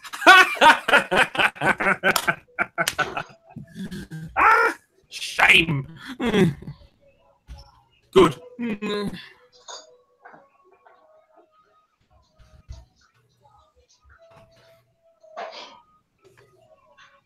Hey, could you imagine just dropping Alexander Rossi over the offseason for a pretty good but not great GP2 driver?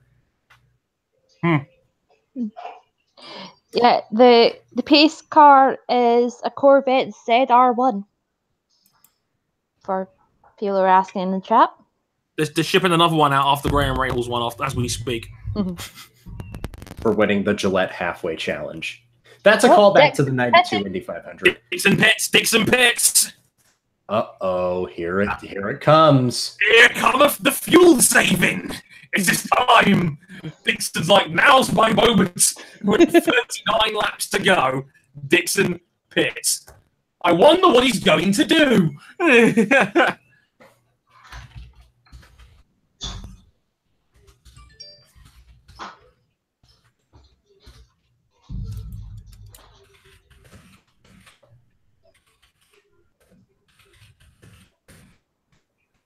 putting out the Dixon fuel warning to klaxon right here.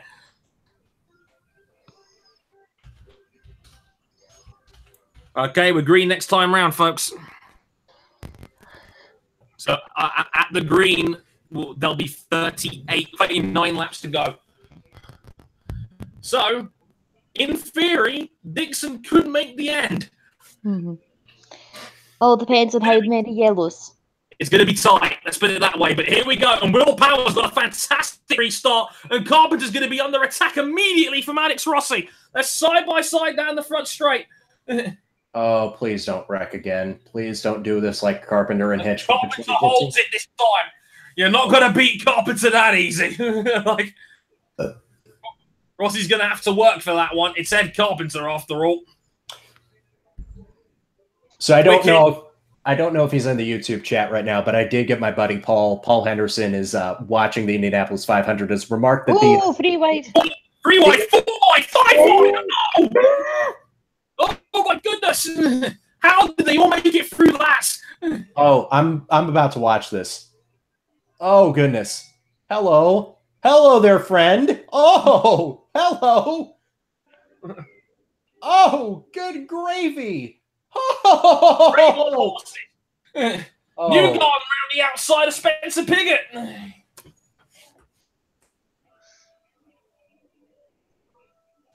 Oh. Ooh. Marco comes into play. Everybody breathe a minute because Carpenter is still chasing down Power.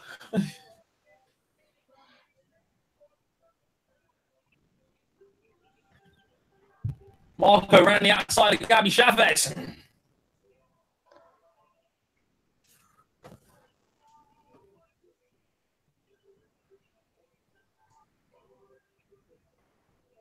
I think that might be Norio Servia. Was it Serbia? Yeah, the deliveries are similar. That's a bit of a pain at that speed. My apologies. Yeah, Wickens up to 15th. Matt Lice creeping up into play. Matt Lice up to 14th place. Come on, Matt. Each way plays top 4. Come on. I will happily take a 25-1 place bet here. Low key, Gabby Chavez has not been mentioned all day, it seems. He's up in the top 12. Mm-hmm. Just about where he was about this time a year ago. Mm-hmm. It looks like Powell's holding on to this lead right now. It doesn't look like Carpenter can get close enough to challenge him. Nor Rossi challenged Carpenter. That's his hit that point again. Oh, yeah. Was that a bottleneck again? Mm-hmm. Pagano's still right there. Hunter Ray, again, pretty much equidistant further back as well. It's like Power's got an extra, 1.5 gaps to everybody else behind him. My buddy Paul asks, is oval racing normally this stressful? I reply, it's usually more stressful. Yes. This has been fairly tame for an Indy 500 in all accounts, but, Especially compared to recent years. Oh, yes. But now there's going to be stakes on the line where there's about 20 laps to go. Right. Well, Marco's going to have to pit soon because that's him on 40 since his last pit. 40? Good Lord. Mm-hmm. I know I've had a lot of yellow since then, but he's got to be coming in the next 2 or 3 laps. You've got Marco on about to go on to 41. Ed on 39. Simon on 38.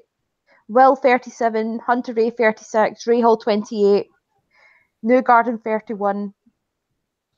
So you're expecting pretty much everyone bar sort of Ray Hall and Newgarden in very soon in the top. Yeah. And Kanan's 9th. And you know what the thing is as well, by the time Rahal and Newgarden come in, they can either short fuel them or they can high fuel them and then tell them to run aggressively to the finish. They're not going to need a full stick of petrol at this rate. Rahal has more fuel and is closing on the front group. This race is going to get spicy. We're at 42 laps with Marco. And here comes Here comes J.R. Hildebrand, everybody. He's business in the front, parting in the back, and he is all business up near the front. And you know what? Dixon's got a nice toe in front of him where he can save a bit more fuel as well. Keep half an eye on that. He's in 18th place at the moment. We have 32 laps to go as we go side by side again. I'm going for a toilet break because I need it. Something's coming up.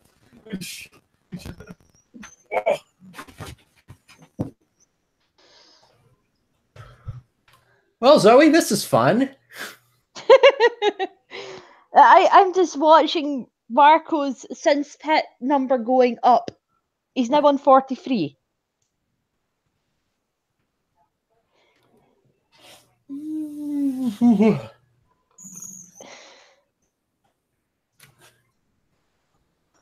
That's Pat. Like, I'm wondering who's going to blink first. Out of like Marco, Hunter Race, Pagano, Rossi, like basically everyone in the top 7 bar Graham Rahal are really should be going for the pits soon. Hey Zoe, yeah. Don't forget the heat. Oh, bladder empty. Right. Right. Hey, Dre, you might have forgotten one thing. Oh? Don't forget the heat. Oh boy. Oh. Hey, that's Marco pitted. So he went 42, didn't he? No, 44. 44. So okay, so that means he pitted but on his 45th lap since fueling. Yeah, it's a knife edge right now between staying out and hoping for a yellow or pitting under green. Mm-hmm. What do you do? What do you do? Mm-hmm. But next, I'm going as long as I can because it looks like that car's clearly got the pace when he's at the front. Also, I love that Connors is in our Discord just saying King has been adopted by a resident puppo. Oh, that's good. This is good content. That is so cute. Yes. Power blinked first. Oh, Power's blinked. Well, Power's going for the undercut. Well then, with 29 to go, he's coming in, so he's gonna fill the tank and he's gonna go all the way to the end. You know what? He'll be able to run, maximum aggression to the flag now. Mm-hmm. Penske stop, very good, 6.6 seconds. That is an excellent stop from Penske, right when they needed it most. And you know what? It looks like Power's come out in relatively clear air as well. Hunter Race coming in 1 lap later. Yeah, this should be all the front lot pitting except for like Rahal. Newgarden pitted. Oh. Yeah, Newgarden pitted with Marco. That doesn't seem like that was on sequence. They've changed the strategy. He's going to run Newgarden to the flag and see what happens. 6-6 stop for Ryan Hunter Ray as well. Very nice. That's good work, Andretti. Canon's in for AJ Foyt. 7.4 stop there for Canon. Oh, just got an update that one of the players on the Braves got hurt. Might have hurt their knee or ankle while crossing first base on an infield single. Oof. Okay. Oof. Carpenter in. Alex Rossi now leads from the front. After starting 32nd, Alex Rossi leads, ladies and gentlemen. And Sarah Connor combusts. Not for the first time today, I reckon. Oh my gosh. Y'all, he could do it. Stop on Carpenter. And I think that's Rossi in behind him. No, it's not. It's Rahal that's coming behind him as well. So Rahal's come out right behind Carpenter. Rahal's pitted early. Just the 1 lap in the front for Alex Rossi. Will it be the last? I wonder. So, yep, the guy we need to watch now is Scott Dixon. 6.5 stop on the Rossi car. Fantastic from Andretti. It's not the first time we've seen a Rossi in blue and yellow make magic happen on a racetrack. Oh, boy. And now Simon Pagenaud takes to the front for the first time this race. And in he comes. Penske need to nail this one. They can get him out back in front of Alex Rossi. That would be fantastic for him and Will Power. Munoz now leads the way again. Come on, Minion. Also, I mentioned alternate strategy. Servian up to third. Wickens now fourth. Ooh. Ooh. Third of wing. 7.7 stop for Pagenaud, but they've changed the wing. They've given it a turn. Giving it a turn which way? More downforce or less? They turned it clockwise. I think it was half a turn clockwise. I'm not sure what that means, if I'm being honest. They did something to the front wing. We'll soon find out. Carlos Munoz now in from the lead. Oriol Servia in the lead. Hey, the other Spanish guy. That's a long stop, though. 8.6. Oh. But you're getting to the point where you're not going to need a full tank to finish the race as well. So what was going on there with Andretti? Was the field just not getting in? I don't know. I think that might have just been a slow stop on the tires. Well, Oriol Servia has gone 19 laps since his last stop. There's 23 to go. And he's It's going to be very dicey. He's got Piggott right behind him. Well, Wickens needs to stop because he's 40 since he last pitted. Then you've got Stephen Wilson, also 20. Zachary Clement de Mello, 25. Jack Harvey, 19. Scott Dixon, 17. Dixon's the man to watch here. And then you've got Will. Everyone else who has pitted so far.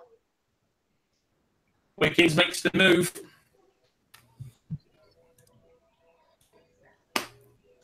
My gut tells me Dixon's not going to make it. Not winning anyway. He's real. He needs a caution. He needs a caution to have any hope. If a caution comes, he's right back in this. If not, well, they weren't going to win anyway. So fuck it. Why not, right?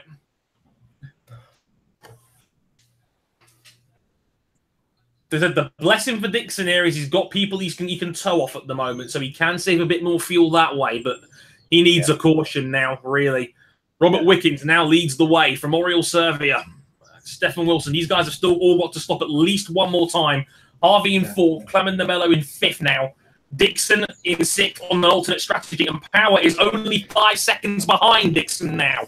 He's leading that second group, and he's got clear air in front of him. I'm watching Dixon on the rev counter here. Yeah, he's pulling 6. That's your fuel save gear around this track. They're typically running 5 gears. 6 is really only used if you're saving fuel. They project Wickens will come in soon. Wickens will come in on 191. About 2 laps time. Yeah. Wickens in the next 2 laps. Wickens is going to have to splash and dash it. And in comes Wickens from the lead. Shout-outs to Bertrand Baguette, almost the winner of the 2011 Indianapolis 500. By the way, I do just want to point out something. Still, the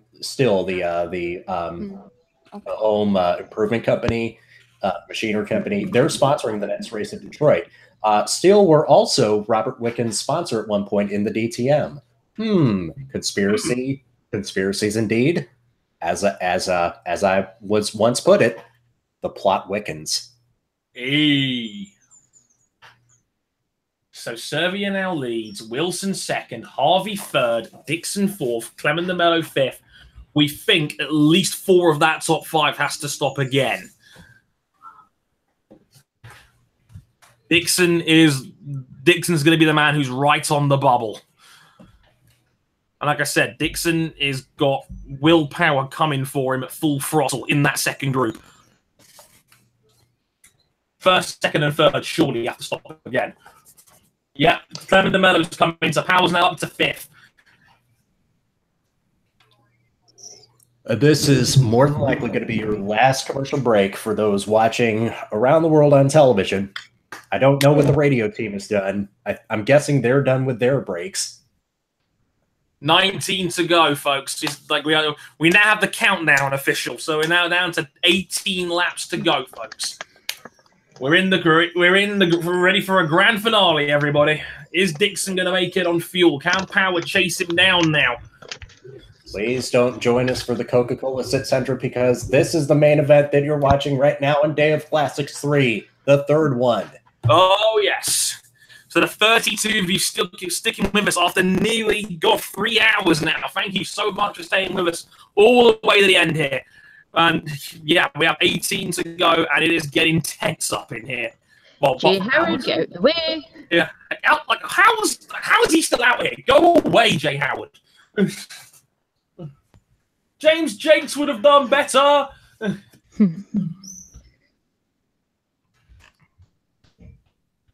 According to Bannister in the chat, the pace the way Power's caught right up to the back of Dixon now. Here we go, folks. This is for the net lead of the race. That 5 seconds evaporated. This could effectively, this is effectively your battle for the win, unless something weird happens and they can't make it to the end. It's Indy. Dixon is going to try and hold this with every bit of his might, but I think Power's going to be too quick for him. Deploy the rear wing extension. Yes. It's Dick Dawson. Here comes Dixon. And Power for the lead into turn 1 with 16 to go. Yes. So, are you nervous up there? Just that. I am now up in my room, and I'm sort of bouncing up and down the floor because I'm standing and watching now because I can't sit. Oh, goodness. Oh, boy. Sadly, no one else I have a bet on is in any sort of realistic chance of being in the top 3. I don't care. I'll be delighted if All Power wins this race. He's deserved one of these for a good while now. Came very close. I'm just very glad he didn't win it that year. We miss you here, Juan. We miss you a lot. I miss you here.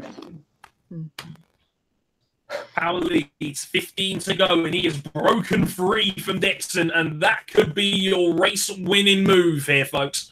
Barring shenanigans, it's 15 to go. Servia is still out there. According to the predictors, he's going to come in with about 10 to go, so that will clear the way for Power.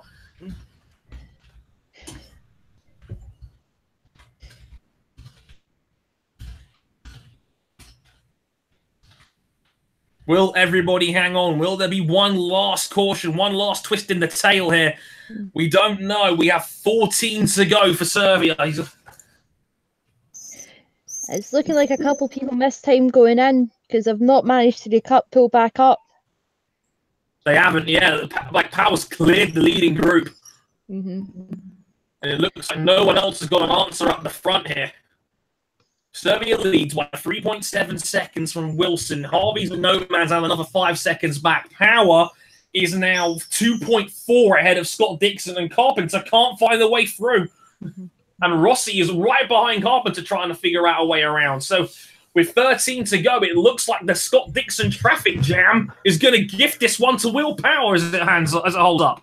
The Dixie rail. We're all trapped in a Dixie rail. I bet that's not the first time that's been a thing. Oh no, we can't get past Scott Dixon. Anyone for pancakes? Hey. Today it's being proven that cheesecake is superior to pancakes.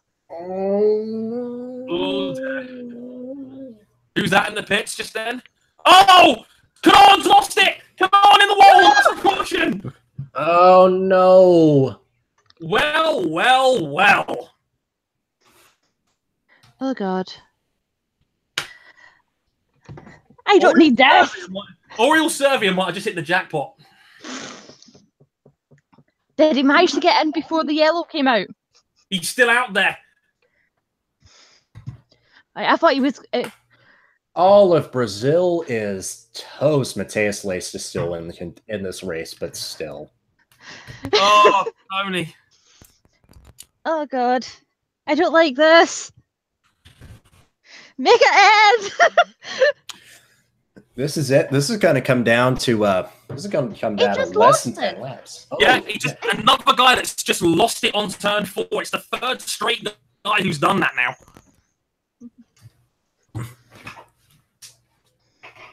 This is going to be really close for Servia now, I reckon. I still don't think it's going to be enough though, but he's going to have to he's going to have to fuel save like Alex Rossi did 2 years ago at this rate. He needs to clutch and coast. And then stop. Like, how about running in 4th? For any of you It's Always Sunny in Philadelphia fans, Charlie Day has made his appearance. Hey! The gang loses it coming out of turn 2. So, Chris, how many medium interviews have been secured with Will Powers misses yet? Honestly, dude, I'm just confused by this whole thing right now because if you're Servia, Wilson, or Harvey, I don't know if you stay out or if you go in. I mean, I don't think you're going to be able to make it the rest of the way. This is crazy. For all 3 of them, though, I feel like you kind of just have to go for it. It's your one and only it's your one and only race. You really have to. The top 2 are Indy only entries. The 3rd place driver, Harvey, is going to be here for a few other races. The only difference is that Harvey has has stopped 1 lap sooner than the top 2 guys.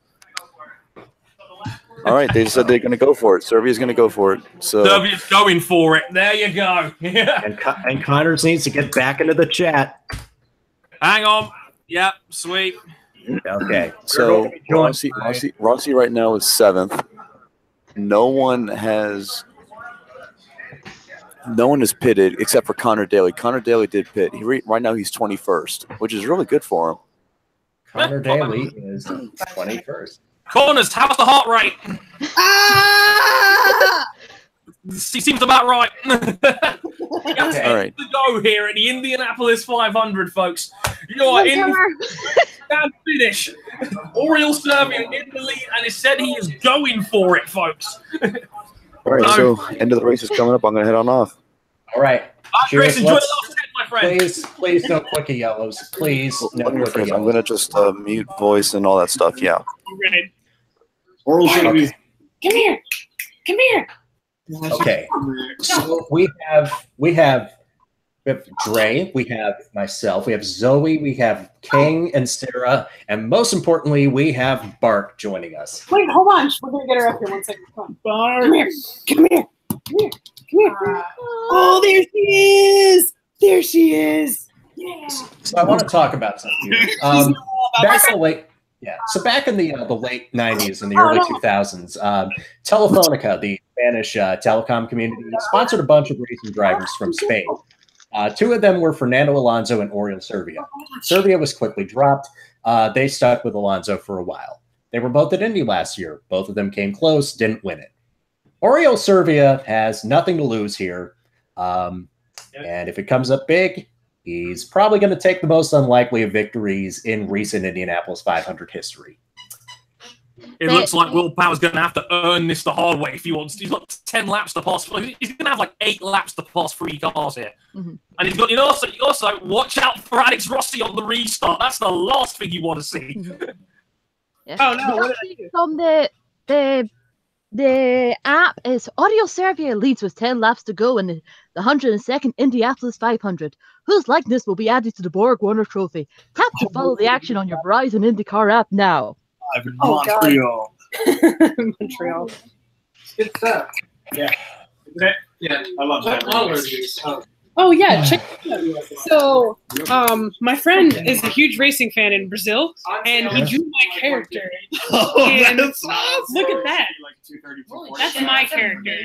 Yeah, I leopard with like goofy hair. I said they're definitely way more. Yeah, it's pretty cool. People spend on it. This is great. Hello, friends. Hello. Hello, everybody. And third place, former guest of Motorsport 101, so technically friend of the show, from Bassingham, England, Jack Harvey. Hey! It is truly a last row party up in this mug. The last row party. Yeah. That's going to be our episode title if Rossi wins this. Oh, please. That's perfect. The last row party. If it's Rossi or Harvey, last row party. If it's Serbia, Joseph. Alonso who? Yeah, Spain's epic weekend. Because Real Madrid too. Like that's pretty great. Willpower. He had the power. Yeah. Oh yeah. I don't know if you saw And then, of course, if it's Simon or Joseph, it's your move, bro. 200%. Yeah, just Penske. Ed Carpenter, Oval Master Supreme. Yeah, the Oval Master is finally actually an Oval Master. Ladies and gentlemen, we have 38 of you watching for this grandstand finish. Thank you so much for tuning in for the last 8 laps of the 500. This is the point where I stress out. Yeah. This is where it gets stressful. Oh boy. Hey, green next time. Green next time round. We're gonna have an 8 lap dash for the cash. Oh my god. I hate every single bit of this. For over $1.2 million in prize money. Someone on the stream I'm using for the race, Rossi will crash out Oriole, still take third. Eat a bag of dicks.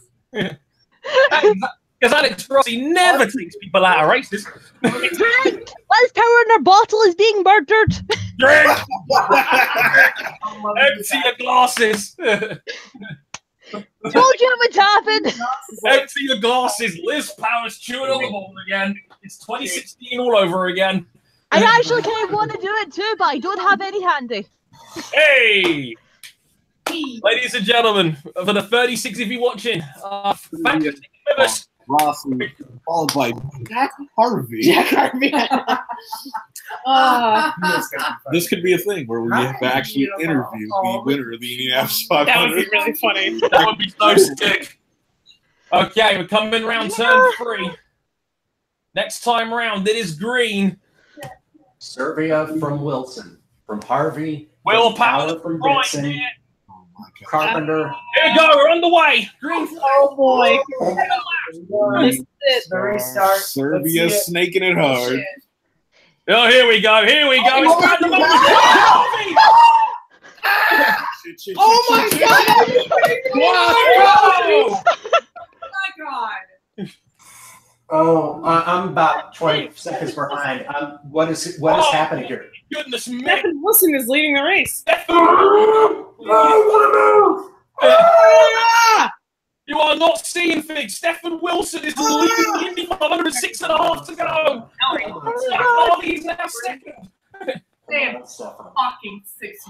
Yeah, and this is not Marco's year. I'm very sorry, Zoe. Sorry. She'll I said will be eased by willpower. Here comes Willpower to third. William. William Stephen Power, come on. Willpower has got 6 minutes to gun these two down. He's been the fastest man all race long.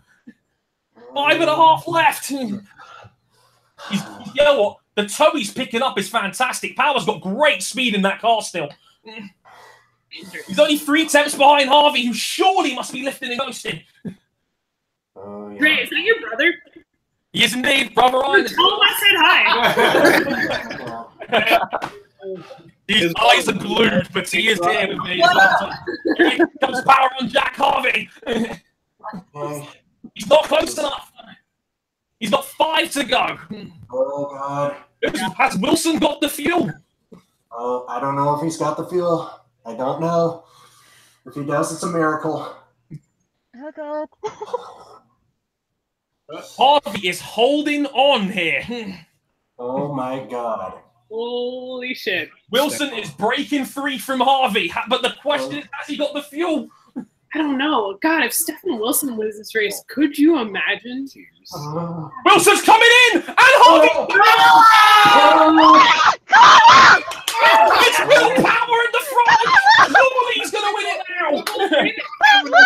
We have 4 to go, and the heavens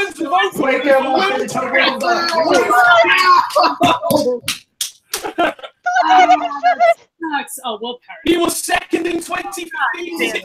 Finally, that was year. He's 1.2 ahead of Serbia. Carpenter needs to make a move now. Don't throw it away. You've got 10. Hold on.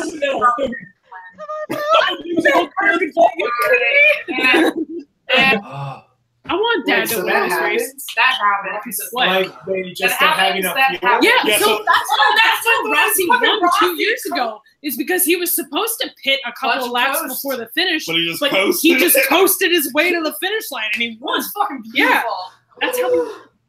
Surely this time we got 2 Who's trying to hat is Damien Power, by the way. Yeah.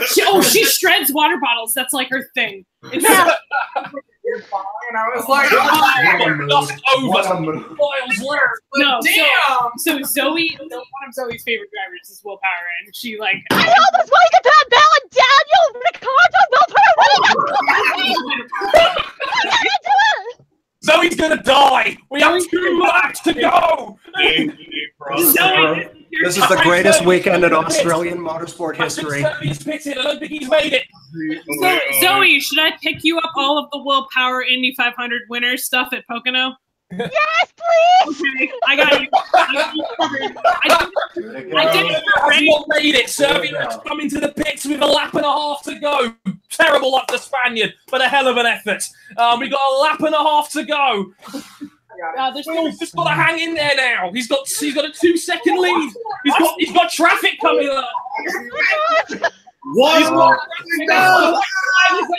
This is it. 2.5 miles to go for Will Power and return to glory. Oh my god. Take it easy, Will. He's gonna win an Indy 500. Zoe, are you okay? Wellness check. Oh my god. This is happening. This is gonna happen. I thought Alexander. He's 4th. Listen, his championship lead is safe. Right? Yeah. Oh yeah, no question. We're going to turn on our stream on British Ends. He's coming around the final corner. It's eternal glory. And Will the Power. Will Power. Finally. Australian wins the race.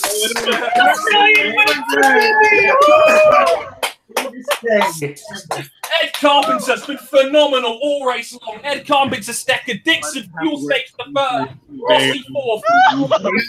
Happy Australia Day. But Liz is in tears, and who can blame her? What a result that is! That's magnificent! What a performance from Will Power! People thought this day would never come. Welcome to Australia Day! Good. There's such My son drove from 32nd to 4th. Dog. Are you kidding me? Alexander That was good. fucking Rossi. Oh. Dad finished second. Dad started on pole, finished second. That's Brilliant job from Carpenter in second. Dixon did a phenomenal job to fuel save his way to third. Dixon was nowhere all race long. So sweet. Oh, Uh, yes, Liz. It finally happened. After 12 attempts. He like won the race and then like went over and kissed her belly, and it was the cutest thing ever. 30 seconds. And finished 4th. Like Sarah, you could be incredibly proud of your man today. That was an unbelievable performance from Alex Rossi. Scott Dixon goes from being held up at a Taco Bell and his car flying through the finishing at 3rd place. Yeah. Oh yeah. Last year, Scott Dixon and it was TK. Scott Dixon and TK got held up at a Taco Bell outside. Sure, it wasn't Dario, wasn't he? Dario. It was Dario, wasn't it? You're right. It was Dario. And they got held up at a Taco Bell outside the Speedway, and it was like the biggest news story. It was great. Yes, Zoe!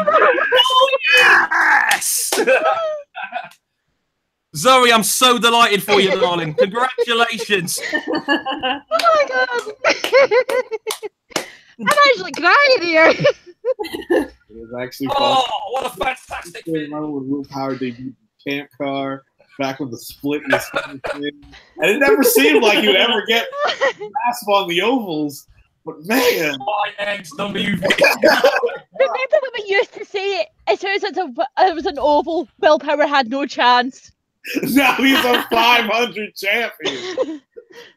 This might be one of the greatest days in like Southeast Asian sporting history right here.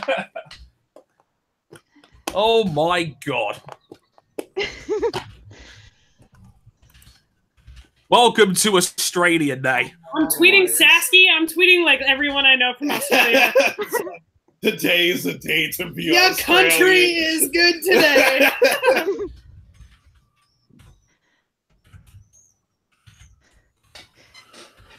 Yo, Sasky. Yes, Will. Yes, Will. Today. When you think about 2009, Elio Castro Neves is Another battling bottle still. in battle and legal trouble. They brought in Willpower to be his substitute. Look at him. He's so happy.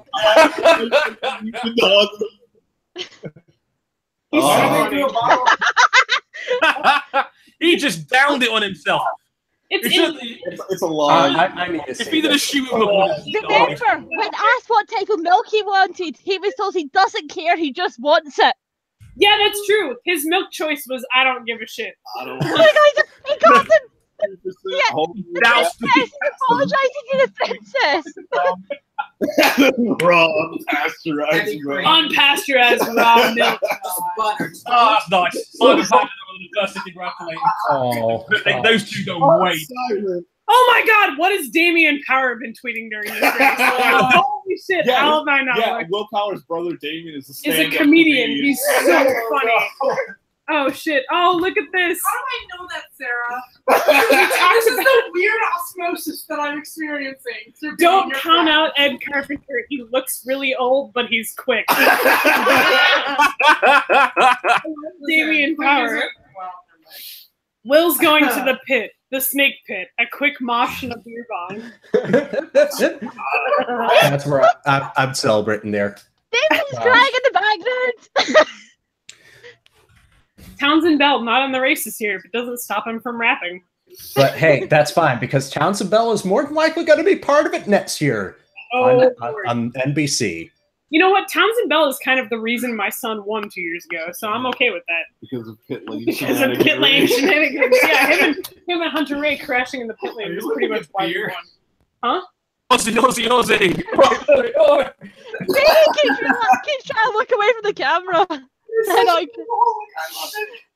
I'm looking. I'm on the Drizzly app, which the weird here. That was incredible.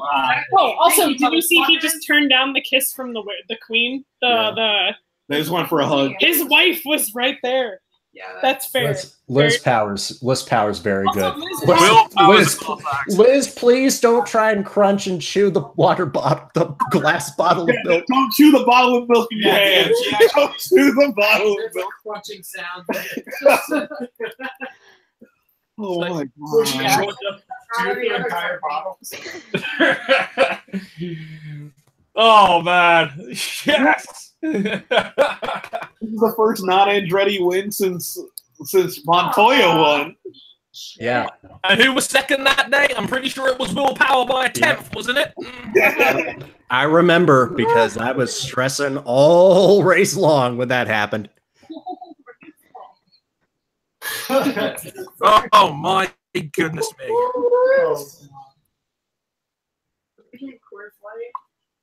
He like the way he drove today, Power totally deserved that. That was Here's the standings now. Wow, my Rossi's 31 points back now. Yeah, because it's double points. Yeah, okay. So championship standings as they run.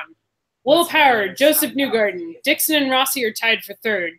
Hunter Ray is fourth, 68 points back. Bourdais is in fifth, 77 points back. Sixth is Robert Wickens, 80 points back. Not bad. And then seventh is Simon Pagenaud, Actually, 87 we need to points see the back. damage. Where's Hinchcliffe? Where is Hinch? Yeah, Could we not? Oh my you know what? I want to know. We gotta know. I'm joking. Can I just say as well, 80 people watching this right now. We've absolutely obliterated the M101 viewership. Yeah, thank you. Thank you so much. You got to watch me stand up with crouched over to my knees, stressing out over who was going to win this race. He's at 144 points. So yeah, he doesn't improve. Yeah, so that's what's up. Between Coors Light and Bud Light. Ew, no. If I had to pick one of the two, I'd have to pick Coors. Yeah, I'm going Coors over Bud, but There's both are Tecate awful. cans. Tecate is okay. Tecate is fucking awesome. Anyway, so yeah, people watching the stream. Is there a chat room of some sort? Can we yell at people somewhere? Hello. Oh, it's on the YouTube page. Oh, I guess I can go yell at people there. What? We're just gonna go yell at our audience now. YouTube.com/what? Motorsport 101. That's me. Also, I'm a little bit gutted for him as well, but I just want to give a quick mention to Stephen Wilson out there, who led right up until 2 to go. That was cool. Oh, that's me. I think on a sort of note, his brother would be very proud of him right now. Well, that was a phenomenal effort. And shout out to Robert Wickens in 9th as well in his first run in the 500. It's not a terrible day at all. Wickens. If those guys have not seen the full running order, Power, Carpenter, Dixon, Rossi, Hunter Ray, Pagano 6th, Munoz 7th, Newgarden 8th, Wickens 9th, and Graham Rahal rounds off the top 10 ahead of 11th. Yep. Ahead of Hildebrand in 11th, Marco 12th, Matt Rice 13th, Chavez 14th, Stefan 15th after the pit stop ahead of Harvey and Servia. Then it was Kimball, the last man on the lead lap in 18th. The government lets him do that. Yep. Zachary Clackery, the Mackery in 19th. Spencer rounds off the top 10, top 20. Daly 21st, Chilton 22nd, Veach 23rd, and Howard was the last man standing with 24th place, 7 laps off the top. That's the full running order. But wow. Oh God. Yeah. Are we all still alive after that? We've done it, lads. We've done it. I think we're just about done here, but I'm just going to give a couple of quick wraps up and shout outs as always. Again, massive thanks to RJ for covering and basically running the show during the Monaco race. Much appreciated. As well, who are you pointing at, Connors? I'm trying to point at RJ. I'm seeing him on the little thing down here. It's fine. Oh, yes. Hi. All right. We need to hang out again. Yeah. Sarah, you need to come back to England at some point. Seriously. I'm thinking about it for Christmas, so hold that thought. Sweet. I may bring the boyfriend too if he can get his passport sorted out. So yeah. Yes. Beautiful. As mentioned, massive thanks to RJ for carrying the show. Much appreciated during the Monaco Grand Prix. I'm sorry I couldn't be there. I wasn't over some shit. I wish I could have been there for it. Well, that happens. RJ did a very good job of trying to make a very boring race very entertaining indeed. I was watching from work and I did the best I could. Shout out as well to everyone that made this possible. Zoe, of course, who wow. We got a podcaster's favourite to win the race. That is all I could ever wish for, especially given Hinch didn't make it in. I'm genuinely we got a podcaster's favourite to win. We got somebody who picked the winner. Yep. Well done, Mr. Weston. You picked. I think Zoe, you picked him too. Yeah. Well played, guys. Shout out to everybody that's been watching. Again, still over 60 of you in. Again, you've absolutely obliterated. Again, the record we had was 41. We were at over 80 at one point. That is utterly insane. So thank you all so much for tuning in for a spectacular finish, and everyone that came in during Monaco as well. Again, one more bit of news. You may not have heard it at the start of the stream. Motorsport101.net will be no more as of next week. It'll be motorsport101.com. So massive thanks. What? How come I didn't hear about this? Because you were too busy drinking your ass off with Connors. Because I talked about it at the start. It happened literally as the race was starting. But yes. Steph sent me a message to say that is going to be a thing. So we got the big name, everybody. Yes, which is fantastic news. So thanks to everybody that's made that possible. We're absolutely delighted. I can't believe how happy I owe Steph 1,000 beers at this point.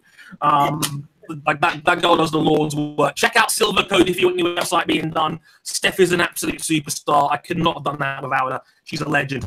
So thanks to her for that. Don't go away just yet, viewers. Blake Live episode 61 will be live as soon as we stop airing this show. Very, very soon. So check that out if you haven't already. It's a MotoGP Le Mans review. Marc Marquez going crazy. Jakob Kornfar going viral by taking flights. And a 40-minute interview with Greg Haynes from British Eurosport as well. It was a rocky start for Day of Classics 3, but we had an unbelievable finish. Again, massive thanks to everybody around. In fact, again, special thanks to Chris, who was in pit road in the media center and came in on several occasions. Chris, I don't know if you can listen to this, Chris, but thank you so much for that insight. You were absolutely tremendous. You made it so special, so thank you so much for that as well. Thanks to Sarah and for King for making the trip out and still helping in on Discord despite everything. So you guys, like you legitimately helped me make this Monaco broadcast a thing because I didn't know what the hell I was doing with about 20 minutes to go before the start of the race. Indeed. Fine. So yeah, thanks to King for that, and again, thanks to everyone that made this possible. It's been a wonderful, wonderful night.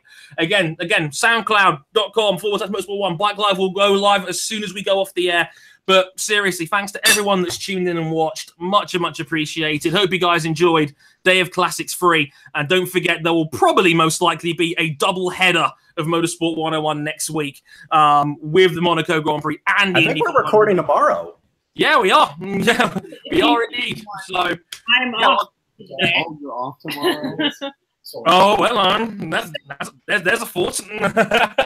But yeah, so most likely 2 episodes. We'll give final confirmation on that tomorrow night. But once again, thank you so much to everybody that's tuned in tonight. You guys make it so much more fun. You guys are so enjoyable, and thanks everyone for watching.